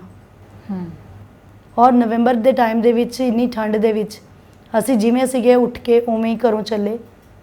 ਮੇਰੇ ਨਾਲ ਇੱਕ ਹੋਰ ਲੇਡੀ ਸੀਗੇ, ਕਿਸੇ ਸਟੂਡੈਂਟ ਦੇ ਹੀ ਮਦਰ ਸੀਗੇ। ਉਹ ਗਏ, ਉਹਨਾਂ ਨੂੰ ਸਮਝਾਇਆ ਮੈਂ ਕਿ ਮੰਮਾ ਨੂੰ ਬਿਨਾਂ ਕੁਝ ਦੱਸੇ ਪਲੀਜ਼ ਤੁਸੀਂ ਲਿਆਓ, ਉਹਨਾਂ ਨੂੰ ਥੋੜਾ ਮੋਰਲ ਸਪੋਰਟ ਹੋਏ। ਤਾਂ ਉਹ ਨਾਲ ਲੈ ਆਏ। ਬੱਚੇ ਮੇਰੇ ਅਕੇਲੇ ਘਰ ਦੇ ਵਿੱਚ ਸੀਗੇ ਤੇ ਮੇਰੇ ਕੋਲ ਕੁਝ ਪੈਸੇ ਸੀਗੇ ਮੈਮ, 8000 ਰੁਪੀਜ਼, ਜੋ ਕਿ ਕੁਝ ਫੀਸਾਂ ਆਈਆਂ ਸੀ ਮੇਰੇ ਹੱਥ 'ਚ ਸੀਗੇ ਉਸ ਟਾਈਮ ਜਦੋਂ ਮੈਂ ਪੜ੍ਹਾ ਰਹੀ ਸੀ। ਤਾਂ ਜਦੋਂ ਜਾਣਾ ਹੋਇਆ ਮੈਨੂੰ ਇਹ ਸੀਗਾ ਕਿ ਸ਼ਾਇਦ ਕਿਤੇ ਪੈਸੇ ਔਖਾ ਟਾਈਮ ਹੈ ਕੰਮ ਆ ਜਾਣਗੇ। ਮੈंने ਉਸਨੂੰ ਆਪਣੇ ਪਰਸ ਵਿੱਚ ਡਾਲ ਕੇ, ਛੋਟੀ ਜਿਹੀ ਇੱਕ ਬਟੂਏ ਵਿੱਚ ਕਿੱਟ ਵਿੱਚ ਡਾਲ ਕੇ ਮੈਂ ਆਪਣੇ ਨਾਲ ਲੈ ਗਈ ਹਸਪੀਟਲ ਗਈ। ਤਾਂ ਉੱਥੇ ਪਾਪਾ ਦੀ ਬਹੁਤ ਬਲੀਡਿੰਗ ਹੋ ਰਹੀ ਸੀ, ਕੋਈ ਕੇਅਰ ਨਹੀਂ ਕਰ ਰਿਹਾ ਸੀ, ਮੰਮਾ ਰੋਏ ਜਾ ਰਹੇ ਸੀ। ਪੀਜੀਆਈ ਜਾਣ ਲਈ ਮੰਮਾ ਤਿਆਰ ਨਹੀਂ ਸੀਗੇ।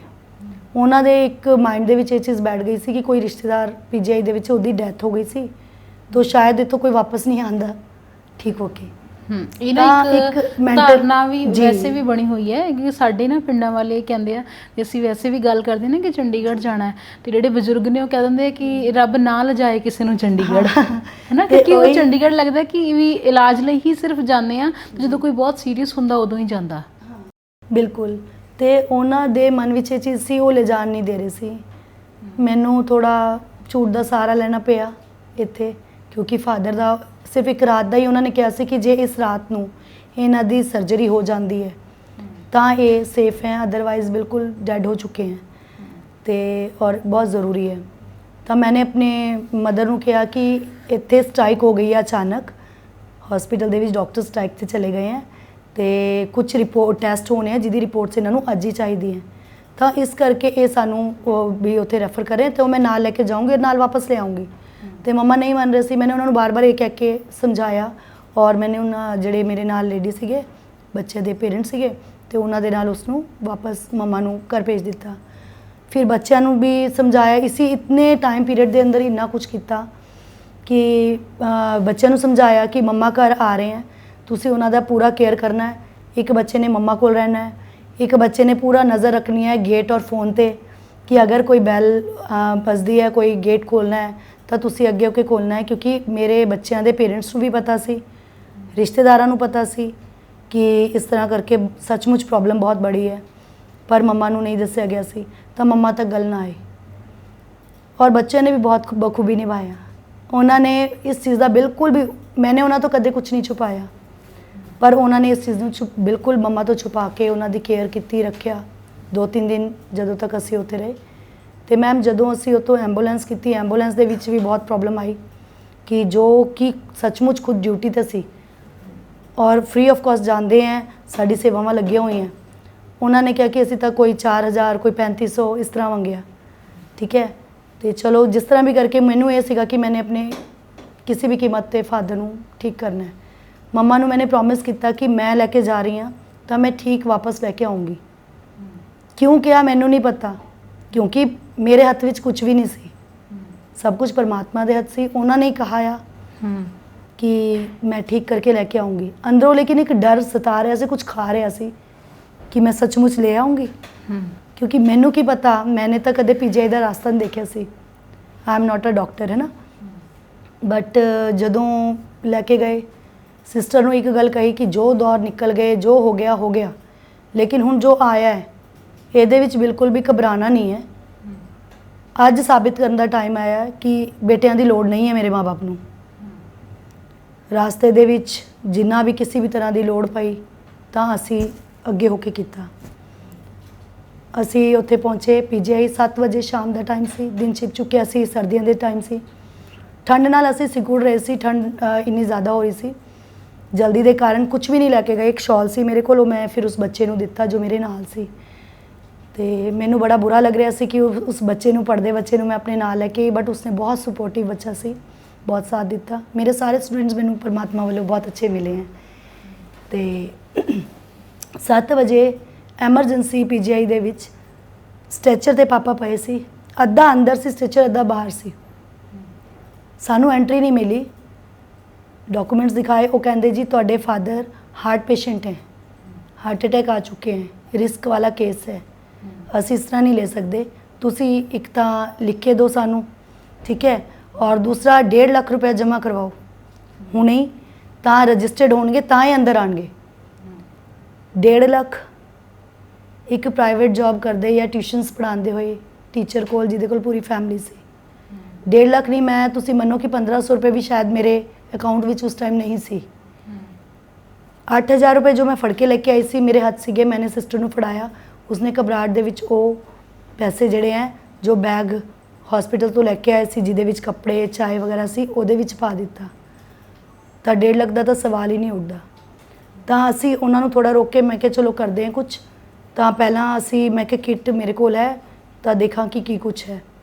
ਜਦੋਂ ਕਿੱਟ ਨਿਕਾਲੀ ਬਾਹਰ, ਪੈਸਿਆਂ ਵਾਲਾ ਛੋਟਾ ਸਾ ਬਟੂਆ ਸੀ, ਉਹ ਚਾय ਦੇ ਵਿੱਚ ਡੁੱਬੀ ਹੋਈ ਸੀ। ਚਾय ਦੀ ਜਿਹੜੀ ਫਲਾਸ ਸੀ ਉਹ ਗਿਰ ਗਈ। ਇਸ ਨੂੰ ਕਹਿੰਦੇ ਆ ਹਿੰਦੀ ਦੇ ਵਿੱਚ ਕੰਗਾਲੀ ਮੇਂ ਆਟਾ ਗੀਲਾ, ਹੈ ਨਾ। ਉਹ 8000 ਵੀ ਮੇਰੇ ਕੋਲ ਨਹੀਂ ਸੀ, ਉਹ ਪਾਣੀ ਚਾय ਦੇ ਵਿੱਚ ਡੁੱਬੇ ਹੋਏ ਸੀ। ਫਾਦਰ ਸਟ੍ਰੈਚਰ ਤੇ ਸੀਗੇ ਅਸੀਂ ਉਹ ਇੱਕ ਨੋਟ ਪਾਪਾ ਦੀ ਬਾਡੀ ਦੇ ਉੱਪਰ ਰੱਖ ਕੇ ਸੁਕਾਇਆ, ਕਿਉਂਕਿ ਉਸ ਟਾਈਮ ਪੈਸੇ ਦੀ ਵੈਲਿਊ ਤਾਂ ਖੈਰ ਮੈਨੂੰ ਪਹਿਲਾਂ ਵੀ ਬਹੁਤ ਬਾਰ-ਬਾਰ ਜ਼ਰੂਰਤ ਪਈ ਹੈ। ਉਸ ਟਾਈਮ ਪੈਸੇ ਦੀ ਇੱਕ ਦੀ, ਕਿਉਂਕਿ 1.5 ਲੱਖ ਤਾਂ ਚਾਹੀਦਾ ਹੀ ਸੀ, ਜਿਹੜਾ ਹੈਗਾ ਸੀ ਉਹ ਵੀ ਸਾਰਾ ਪਾਣੀ ਉਹਦੇ ਹੋ ਗਿਆ, ਚਾय ਦੇ ਵਿੱਚ ਹੋ ਗਿਆ। ਉਹ ਅਸੀਂ ਇਸ ਤਰ੍ਹਾਂ ਵਿਛਾਇਆ ਹੋਇਆ ਸੀ, ਨੋਟ ਪੂਰਾ ਉਹਨੂੰ ਸੁਕਾ ਰਹੇ ਸੀ। ਨਜ਼ਰ ਉਸ ਪੈਸੇ ਤੇ ਫਾਦਰ ਦੇ ਨਾਲ ਉਸ ਪੈਸੇ ਤੇ ਵੀ ਸੀ ਕਿ ਕਿਤੇ ਇੱਧਰ ਉੱਧਰ ਕੋਈ ਹੋਰ ਹੀ ਨਾ ਚੱਕ ਕੇ ਲੈ ਜਾਏ, ਇਸ ਵਕਤ ਸਾਨੂੰ ਪੈਸੇ ਦੀ ਨਹੀਂ ਲੋੜ ਹੈ। ਉਸ ਤਰ੍ਹਾਂ ਕੀਤਾ। ਉਹ 1.5 ਲੱਖ ਰੁਪਇਆ ਹੁਣ ਕਿੱਧਰੋਂ ਆਏ, ਤਾਂ ਸਿਸਟਰ ਨੇ ਕਿਹਾ ਕਿ ਵਾਪਸ ਚਲਦੇ ਹਾਂ, ਆਪਣੇ ਕੋਲ ਤਾਂ ਪੈਸੇ ਹੈ ਨਹੀਂ, ਕਰਾਂਗੇ ਕੀ। ਮੈਂ ਕਿਹਾ ਵਾਪਸ ਕਿੱਥੇ ਜਾਵਾਂਗੇ, ਮੰਮਾ ਨੂੰ ਪ੍ਰੋਮਿਸ ਕੀਤਾ ਹੈ, ਘਰ ਵਾਪਸ ਲੈ ਜਾਣ ਲਈ ਨਹੀਂ ਲੈ ਕੇ ਆਈ ਮੈਂ ਠੀਕ ਕਰਨ ਦਾ ਪ੍ਰੋਮਿਸ ਕੀਤਾ ਔਰ ਮੈਂ ਠੀਕ ਕਰਕੇ ਹੀ ਲੈ ਕੇ ਜਾਊਂਗੀ। ਹੁਣ ਮੈਂ ਵਾਪਸ ਨਹੀਂ ਜਾ ਸਕਦੀ ਇਸ ਤਰ੍ਹਾਂ, ਜਾएंगे ਤਾਂ ਸਾਰੇ ਇਕੱਠੇ ਜਾਵਾਂਗੇ, ਨਹੀਂ ਤਾਂ ਮੈਂ ਤਾਂ ਨਹੀਂ ਇੱਥੋਂ ਜਾਂਦੀ। ਤਾਂ ਕਹਿੰਦੇ ਕੀ ਕਰਦੇ ਆ, ਫਿਰ ਰਿਸ਼ਤੇਦਾਰਾਂ ਦਾ ਖਿਆਲ ਆਇਆ, ਸਿਸਟਰ ਦੇ ਮਾਈਂਡ ਵਿੱਚ ਆਇਆ। ਮੈਂ ਤਾਂ ਛੱਡ ਚੁੱਕੀ ਸੀ, मैंने तो अपने दिमाग में एक सिस्टम बना लेता है कि अनजान बंदा जो भी कोई है, जो भी मेरी हेल्प करता है या नहीं भी करता मेरी हेल्प, जो लॉयल है वो मेरा रिश्तेदार है। अदरवाइज जिन्हें रिश्तेदार जिन्ना जिसनों देखा पिछे खराब हो रहे हैं, उन्होंने छोड़ता तो छोड़ ही दिता बिल्कुल। जबकि उन्होंने रिश्तेदारों के बच्चे भी मेरे को पढ़ के बड़े हुए हैं सारे। तो सिस्टर ने फिर भी उम्मीद की कि चलो कुछ नहीं था, करना तो है ही। उन्हें कॉल्स किए, मामा जी, चाचा जी, मासी जी, सब नूं मिलाए। तो अगों किसी का जवाब आ रहा है कि असी घर नहीं है, बाहर हैं, आउट ऑफ सिटी हैं। किसी का जवाब आ रहा है कि इन्नी जल्दी कितों बेटा होएगा। किसी का जवाब आया कोई ना करते हैं, मुड़ के फ़ोन स्विच ऑफ हो गए। कोई रास्ता नहीं सी, मेरा तो एक परमात्मा ही सी। मैंने परमात्मा दा ही बस मैं लिए जा रही सी नाम कि कौन परमात्मा मेरा कुछ करेगा ज़रूर, विश्वास सी पूरा। रिसैप्शन ते एक फ़ोटो लगी हुई सी भगवान दी, मेरी नज़र उस ते गई, मैंने कुछ नहीं बोला, मेरी अखा च पानी टपक रहा सी, मैं रो रही सी, लिटरली रो रही सी, बट वो सिर्फ आंसू टपक रहे सी विदाउट एनी साउंड। तो मैंने मन दे विच उधर कहा कि मर्ज़ी है, बस इन्ना कहा मर्ज़ी है। उस तो बाद मैंने फ़ोन दे विच अपने कॉन्टैक्ट्स दे विच देखा कि मैं किस नूं फ़ोन करा। सब तो पहला जो नंबर सी, मैंने उस नंबर ते कॉल किया। वो नंबर मैम एक स्कूल दे ओनर दा सी, जिन्हां दे कोल मैंने 7 ईयर्स काम किया। बट मैंने अपनी शर्तां ते ही काम किया, क्योंकि हुण मैं बहुत अपनी शर्तां ते काम कर रही हाँ। तो मैंने जदों काम किया तो उन्हां दे बच्चे भी मेरे कोल पढ़े। फिर जदों मैंने बीएड करनी सी, उन्होंने मैंने बहुत रिक्वेस्ट की कि मैम नहीं है, तुसीं स्कूल छड्ड के ना जाओ। बट उस टाइम मैंने ये सीगा कि नहीं, मैंने बीएड करना है, मैंने अगे वधना है, उस तो बाद मैं कुछ करूँगी। तो बीएड दे लई मैनूं स्कूल छड्डना पिया सी। मैंने उस नंबर ते फ़ोन किया, मैंने कोई उम्मीद नहीं सी। 3,3500 की जॉब करने वाला अगर बंदा इन्ने साल छड्डण तो बाद 1.5 लाख रुपए की उम्मीद भी नहीं कर सकते। मैंने फिर भी नंबर मिलाया, मैंने कहा सर भी इस तरह करके ये प्रॉब्लम है, तुसी मैनू कितों भी 1.5 लाख रुपए का इंतज़ाम करके दो, वो भी विदिन 10 मिनट्स, 5 और 10 मिनट्स। जबकि वो पटियाला भी सी और मैं चंडीगढ़ भी सी। जो इंटरस्ट होएगा वो तुहाडा होएगा, तुसी जो इंटरस्ट कहोगे, क्योंकि उस टाइम मेरे माइंड से अगर मेरे को मैं मतलब बिकना भी हो जाए मेरा, मैनू मंजूर है। मैनू अपने फादर दी जो सेफ्टी है वो चाहिए है। तो मैं उन्होंने कहा कि आप जो इंटरस्ट कहोगे वो होगा, मैं आते ही आपका करूँगी। जबकि मेरे को खुद को पता था कि मेरे अकाउंट में भी पैसे नहीं है। तो उन्होंने मुझे कहा कि मैम आप 5 मिनट रुकिए। मुझे लगा कि शायद उम्मीद नहीं है, ये भी फ़ोन स्विच ऑफ कर देंगे मेरे बाकी रिश्तेदारों की तरह, बट ऐसा नहीं हुआ। सब कुछ जो सबब बना हुआ था वो भगवान का बना हुआ था। तो उनके एक रिश्तेदार थे जो कि रहते चंडीगढ़ में हैं और जॉब करते थे, कोई गस्टेड ऑफिसर सीगे, वो जॉब करते हैं हिमाचल दे विच। वो छुट्टी आए हुए सी, 5 मिनट के अंदर 50-50 हज़ार की 3 पैक बना के वो मेरे को पहुंच गए, सिर्फ 5 मिनट में। मैम चमत्कार कहो या कुछ भी कहो तुसी, मैं कदे नहीं कहती। हुण भी मैं जिथे भी किते मोटिवेशनल स्पीच भी देनी आ, किसी भी कोई भी बिल्कुल टुटिया होया, मैं उन्होंने सिर्फ यही कहनी है, किसी ते भरोसा ना करो, एक परमात्मा, एक अपने आप, ये कदे ना छड्डो जी।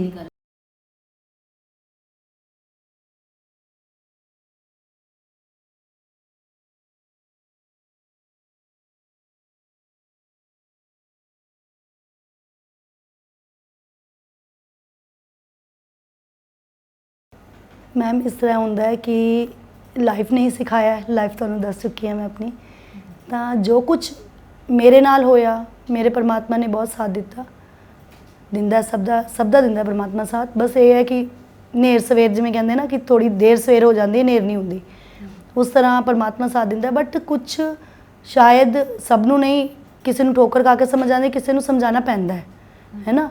ਤਾਂ ਮੈਨੂੰ ਇਹ ਆਉਂਦਾ ਹੈ ਕਿ ਬਹੁਤ ਸਾਰੇ ਬੱਚੇ ਹੈ, ਬਹੁਤ ਸਾਰੀ ਲੇਡੀਜ਼ ਹੈ ਜੋ ਕਿ ਮੁਸੀਬਤ ਆਉਣ 'ਤੇ ਘਬਰਾ ਜਾਂਦੇ ਹੈ, ਇੱਧਰ ਉੱਧਰ ਹੋ ਜਾਂਦੇ ਹੈ। ਅਗਰ ਉਹ ਇੱਕ ਗਲਤ ਡਿਸੀਜਨ ਲੈ ਲੈਂਦੇ ਹੈ, ਪੂਰੀ ਲਾਈਫ ਲਈ ਅਫਸੋਸ ਰਹਿ ਜਾਂਦਾ ਹੈ ਕਿ ਉਹ ਨਾ ਹੋਏ। ਜਿੰਨਾ ਜ਼ਿਆਦਾ ਤੋਂ ਜ਼ਿਆਦਾ ਹੋ ਸਕੇ ਮੈਂ ਉਹਨਾਂ ਨੂੰ ਗਾਈਡ ਕਰ ਸਕਾਂ, ਕਿਉਂਕਿ ਪਰਮਾਤਮਾ ਨੇ ਮੈਨੂੰ ਇਸ ਲਾਇਕ ਬਣਾਇਆ। ਤਾਂ ਉਹਦੇ ਲਈ ਮੈਂ ਬਹੁਤ ਸਾਰੇ NGOs ਨਾਲ ਜੁੜੀ ਹੋਈ ਹਾਂ। ਤਾਂ ਮੇਰੇ ਕੋਲ ਜਿਹੜੀ ਸਕਿੱਲ ਹੈ ਆਪਣੀ, ਮੈਂ ਆਰਟ ਐਂਡ ਕਰਾਫਟ ਕਰਦੀ ਹਾਂ, ਮੈਂ ਮੋਟੀਵੇਸ਼ਨਲ ਸਪੀਚ ਵਗੈਰਾ ਦਿੰਦੀ ਹਾਂ। ਉਸ ਤੋਂ ਇਲਾਵਾ ਟੀਚਿੰਗ ਦਾ ਕੰਮ ਹੈ ਮੇਰਾ। ਤਾਂ ਆਪਣਾ ਪਰਿਵਾਰ ਚਲਾਉਣ ਲਈ ਤਾਂ ਮੈਂ ਟੀਚਿੰਗ ਕਰਦੀ ਹਾਂ, ਤਾਂ ਉਹ ਪੇਡ ਹੈ। ਬਟ ਮੈਂ ਵਿਦਆਊਟ ਪੇ ਵੀ ਬੱਚਿਆਂ ਲਈ ਕੰਮ ਕਰਦੀ ਹਾਂ, ਜਿਹਦੇ ਲਈ ਅਸੀਂ ਇੱਕ NGO ਦੇ ਨਾਲ ਮਿਲ ਕੇ ਇੱਕ ਕਿਤਾਬ ਘਰ ਬਣਾਇਆ, ਤਾਂ ਕਿ ਨੀਡੀ ਬੱਚੇ ਜਿਹੜੇ ਹੈ ਉਹ ਉੱਥੋਂ ਬੁੱਕਸ ਇਸ਼ੂ ਕਰਦੇ ਹਾਂ ਅਸੀਂ। ਕਿਸੇ ਵੀ ਤਰ੍ਹਾਂ ਦੀ ਕੋਈ ਬੁੱਕ ਹੈ, ਜੂਨੀਅਰ ਕਲਾਸਿਸ ਤੋਂ ਲੈ ਕੇ ਹਾਇਰ ਕਲਾਸ ਤੱਕ ਦੀ, ਤਾਂ ਉਹ ਬੱਚੇ ਉੱਥੋਂ ਬੁੱਕਸ ਲੈਂਦੇ ਆ, ਉਹਨਾਂ ਨੂੰ ਇਸ਼ੂ ਕਰਵਾਉਂਦੇ ਹਾਂ ਅਸੀਂ। ਕੋਈ ਚਾਰਜ ਨਹੀਂ ਹੈ ਉਹਨਾਂ ਦਾ। ਅਤੇ ਉਸ ਤੋਂ ਬਾਅਦ ਉਹ ਸਕੂਲ ਬੁੱਕਸ, ਸਿਲੇਬਸ ਬੁੱਕਸ ਵੀ ਹੈ, ਕੁਝ ਅੱਛੀ ਬੁੱਕਸ ਹੈ, ਤਾਂ ਕਿ ਬੱਚੇ ਜਿਹੜੇ ਅੱਜ ਕੱਲ੍ਹ ਮੋਬਾਈਲਸ ਵਗੈਰਾ 'ਚ ਹੋਰ ਚੀਜ਼ਾਂ ਜਾਣਦੇ ਆ। ਬੁੱਕਸ ਦੀ ਰੀਡਿੰਗ ਜਿਹੜੀ ਹੈ ਉਹ ਘਟਦੀ ਜਾ ਰਹੀ ਹੈ। ਬਹੁਤ ਅੱਛਾ ਲਿਟਰੇਚਰ ਪਿਆ ਆਪਣੀ ਬੁੱਕਸ ਦੇ ਵਿੱਚ, ਉਹ ਰੱਖੀ ਹੋਈ ਹੈ। ਤਾਂ ਉਹ ਬੱਚੇ ਜਿਸ ਤਰ੍ਹਾਂ ਦੀ ਵੀ ਬੁੱਕਸ ਉਹ ਪੜ੍ਹਨਾ ਚਾਹਣ, ਉਹਨਾਂ ਨੂੰ ਉਹ ਬੁੱਕਸ ਇਸ਼ੂ ਕੀਤੀ ਜਾਂਦੀ ਹੈ। ਸਾਲ ਬਾਅਦ ਉਹ ਬੱਚੇ ਉਹ ਬੁੱਕ ਵਾਪਸ ਕਰਦੇ ਹੈ, ਦੈਨ ਉਹਨਾਂ ਨੂੰ ਨਿਊ ਬੁੱਕਸ ਦਿੰਦੇ ਹੈ। ਇਸ ਤਰ੍ਹਾਂ ਕਰਕੇ ਬਹੁਤ ਸਾਰੇ NGOs ਨਾਲ। ਕੱਲ੍ਹ ਵੀ ਸਾਡਾ ਇੱਕ ਡੈਡੀਕੇਟਿਡ ਗਰੁੱਪ ਕਰਕੇ NGO ਹੈ, ਅਸੀਂ ਪਟਿਆਲਾ ਦੇ ਵਿੱਚ ਬਲੱਡ ਡੋਨੇਸ਼ਨ ਕੈਂਪ ਲਗਾਇਆ ਸੀ। 100 ਡੋਨਰਸ ਸਾਨੂੰ ਮਿਲੇ ਸੀ, ਜੋ ਕਿ ਅਸੀਂ ਰਜਿੰਦਰਾ ਹਸਪੀਟਲ ਦੇ ਵਿੱਚ ਔਰ ਕਈ ਹੋਰ ਵੀ ਜਗ੍ਹਾ ਉਹ ਬਲੱਡ ਪਹੁੰਚਾਇਆ। ਅਤੇ ਉਸ ਤੋਂ ਇਲਾਵਾ ਜਿਹੜੀ ਲੇਡੀਜ਼ ਹੈ ਪਿੰਡਾਂ ਦੇ ਵਿੱਚ ਕੰਮ ਕਰਦੀ ਹੈ, ਹੁਣ ਮੰਮਾ ਬਹੁਤ ਅੱਛਾ ਖਾਣਾ ਬਣਾਉਂਦੇ ਹੈ, ਬਹੁਤ ਕੁਝ ਕਰਦੇ ਹੈ। ਤਾਂ ਮੈਨੂੰ ਇਹ ਲੱਗਿਆ ਕਿ ਮੰਮਾ ਨੇ ਮੇਰੇ ਲਈ ਲੋਕਾਂ ਦੇ ਘਰ ਕੰਮ ਕੀਤਾ, ਉਹਨਾਂ ਨੇ ਮੇਰੀ ਐਜੂਕੇਸ਼ਨ ਦਾ ਖਿਆਲ ਕੀਤਾ, ਉਹਨਾਂ ਦਾ ਵੀ ਕੁਝ ਅੰਦਰ ਹੋਏਗਾ, ਚੱਲਦਾ ਹੋਏਗਾ। ਉਸ ਦੇ ਲਈ ਫਿਰ ਮੈंने ਮੰਮਾ ਦੇ ਲਈ ਕੋਸ਼ਿਸ਼ ਕੀਤੀ ਇੱਕ ਛੋਟੀ ਜੀ, ਕਿ ਪੰਜਾਬ ਐਗਰੀਕਲਚਰ ਯੂਨੀਵਰਸਿਟੀ ਤੋਂ ਉਹਨਾਂ ਨੂੰ ਸਰਟੀਫਾਈਡ ਕਰਵਾਇਆ। ਹੁਣ ਉਹ ਆਰਗੈਨਿਕ ਫੂਡ ਜਿਹੜਾ ਹੈ ਮੌਮ ਸੀਕ੍ਰੇਟ ਦੇ ਨਾਮ 'ਤੇ ਬਣਾਉਂਦੇ ਹੈ, ਜਿਹਦਾ ਕਿ ਵਿਦਆਊਟ ਕੈਮੀਕਲ ਹੈ ਔਰ ਫੂਡ ਨੂੰ ਪ੍ਰੋਸੈਸ ਕਰਦੇ ਹੈ। ਇਹਦੇ ਨਾਲ ਮੰਮਾ ਦੇ ਨਾਲ ਹੋਰ ਜਿਹੜੀ ਲੇਡੀਜ਼ ਹੈ ਉਹਨਾਂ ਨੂੰ ਵੀ ਕੰਮ ਮਿਲਦਾ ਹੈ। ਠੀਕ ਹੈ, ਅਸੀਂ ਬਿਲਕੁਲ ਮਸ਼ੀਨਾਂ ਨਹੀਂ ਯੂਜ਼ ਕਰਦੇ, ਅਸੀਂ ਸਾਰੇ ਕੰਮ ਹੱਥ ਨਾਲ ਕਰਦੇ ਹਾਂ। ਸਿਲਬੱਟੇ ਔਰ ਮਾਮ ਜਿਸ 'ਤੇ ਉਹ ਜੋ ਪੁਰਾਣਾ ਟ੍ਰੈਡੀਸ਼ਨ ਸੀ ਸਾਡਾ, ਉਹਦੇ ਨਾਲ ਉਹ ਕੰਮ ਕਰਦੇ ਹਾਂ। ਖਾਦੀਗ੍ਰਾਮ ਉਦਯੋਗ ਨਾਲ, DC ਆਫਿਸ, ਇਹਨਾਂ ਨਾਲ ਅਸੀਂ ਜੁੜੇ ਹੋਏ ਹਾਂ। ਫਿਰ ਉਹ ਲੜਕੀਆਂ ਜੋ ਸਿੱਖਦੀਆਂ ਕਰਾਫਟ ਦਾ, ਜੋ ਮੈਂ ਸਿਖਾਉਂਦੀ ਹਾਂ, ਤਾਂ ਉਹ ਲੜਕੀਆਂ ਫਿਰ ਸਿੱਖ ਕੇ ਉਹਨਾਂ ਨੂੰ ਸਰਟੀਫਿਕੇਟਸ ਮਿਲਦੇ ਹੈ। ਉਹਨਾਂ ਨੂੰ DC ਆਫਿਸ ਵੱਲੋਂ ਜਾਂ ਕਿਤੋਂ ਵੀ ਜਿੱਥੇ ਹੈਰੀਟੇਜ ਵਗੈਰਾ ਸਟਾਲਸ ਲੱਗਦੇ ਆ, ਉਹਨਾਂ ਨੂੰ ਉਹ ਪ੍ਰੋਵਾਈਡ ਕਰਵਾਏ ਜਾਂਦੇ ਆ। ਮਿਨਿਸਟਰੀ ਆਫ ਟੈਕਸਟਾਈਲ ਵੱਲੋਂ ਹੁਣ ਮੈਂ ਜਿਹੜਾ ਹੈ ਮੇਰਾ TADA ਵਗੈਰਾ ਸਭ ਫ੍ਰੀ ਹੈ। ਮੈਂ ਓਵਰਆਲ ਇੰਡੀਆ ਦੇ ਵਿੱਚ ਮੈਨੂੰ ਬੁਲਾਇਆ ਜਾਂਦਾ ਕਿਤੇ ਵੀ। ਤਾਂ ਹੁਣ ਮੈਂ ਜੋ ਦਿੱਲੀ ਤੋਂ ਆਈ ਸੀ, ਉਹ ਹੁਣ ਪੰਜਾਬ ਨੂੰ ਰਿਪਰੈਜ਼ੈਂਟ ਕਰਦੀ ਹੈ। ਪੰਜਾਬ ਦਾ ਹੈਰੀਟੇਜ ਜਿਹੜਾ ਹੈ ਫੁਲਕਾਰੀ ਔਰ ਜੋ ਵੀ ਕਲਚਰ ਹੈ ਜਿਹੜਾ, ਉਹ ਮੈਂ ਦੇਹਰਾਦੂਨ ਦੂਰਦਰਸ਼ਨ 'ਤੇ ਕਰ ਚੁੱਕੀ ਹਾਂ। ਅਤੇ ਇੰਦੌਰ ਦੇ ਵਿੱਚ ਮਾਲਵਾ ਫੈਸਟੀਵਲ ਹੁੰਦਾ ਹੈ, ਉੱਥੇ ਉਹਨਾਂ ਨੂੰ ਇੰਦੌਰ ਵਾਲਿਆਂ ਨੂੰ ਫੁਲਕਾਰੀ ਬਣਾਉਣੀ ਸਿਖਾ ਕੇ ਉਹਨਾਂ ਨੂੰ ਪੰਜਾਬ ਦਾ ਕਲਚਰ ਜਿਹੜਾ ਹੈ ਉਹਦੇ ਬਾਰੇ ਉਹਨਾਂ ਨੂੰ ਜਾਣੂ ਕਰਵਾ ਚੁੱਕੀ ਹਾਂ। ਅਤੇ ਕਵਿਤਾਵਾਂ ਕਹਾਣੀਆਂ ਲਿਖਦੀ ਹਾਂ, ਉਹ ਕਾਵਿ ਗੋਸ਼ਟੀਆਂ ਚੱਲਦੀ ਰਹਿੰਦੀ ਹੈ। ਜੀ ਮੈਮ, ਤੁਹਾਡੀ ਜ਼ਿੰਦਗੀ ਬਹੁਤ ਪ੍ਰੇਰਨਾ ਸਰੋਤ ਹੈ ਦੂਜਿਆਂ ਲਈ। ਬਹੁਤ ਕੁਝ ਤੁਹਾਡੇ ਤੋਂ ਸਿੱਖਣ ਨੂੰ ਮਿਲ ਰਿਹਾ ਹੈ ਨਾ। ਤੁਸੀਂ ਸਾਡੇ ਸਟੂਡੀਓ ਦੇ ਵਿੱਚ ਆਏ, ਸਾਡੇ ਨਾਲ ਆਪਣੀਆਂ ਬਹੁਤ ਸਾਰੀਆਂ ਖੱਟੇ ਮਿੱਠੇ ਅਨੁਭਵ ਸਾਂਝੇ ਕੀਤੇ। ਤੁਹਾਡਾ ਬਹੁਤ ਬਹੁਤ ਧੰਨਵਾਦ। ਥੈਂਕ ਯੂ ਸੋ ਮਚ ਜੀ। ਸੋ ਸਰੋਤਿਓ, ਜੇ ਸਾਨੂੰ ਕਦੇ ਜ਼ਿੰਦਗੀ 'ਚ ਲੱਗੇ ਕਿ ਸਾਡੇ ਕੋਲ ਬਹੁਤ ਸਾਰੀਆਂ ਸਮੱਸਿਆਵਾਂ ਨੇ, ਤਾਂ ਸਾਨੂੰ ਅਜਿਹੇ ਲੋਕਾਂ ਨੂੰ ਆਪਣੇ ਆਲੇ ਦੁਆਲੇ ਵੇਖ ਲੈਣਾ ਚਾਹੀਦਾ ਜਿਹੜੇ ਇੰਨੀਆਂ ਸਮੱਸਿਆਵਾਂ ਦੇ ਵਿੱਚ ਘਿਰੇ ਹੋਣ ਦੇ ਬਾਵਜੂਦ ਵੀ ਦੂਜਿਆਂ ਲਈ ਚਾਨਣ ਮੁਨਾਰੇ ਦਾ ਕੰਮ ਕਰਦੇ ਨੇ। ਇਸ ਦੇ ਨਾਲ ਹੀ ਮੈਨੂੰ ਦਿਓ ਇਜਾਜ਼ਤ। Thank you.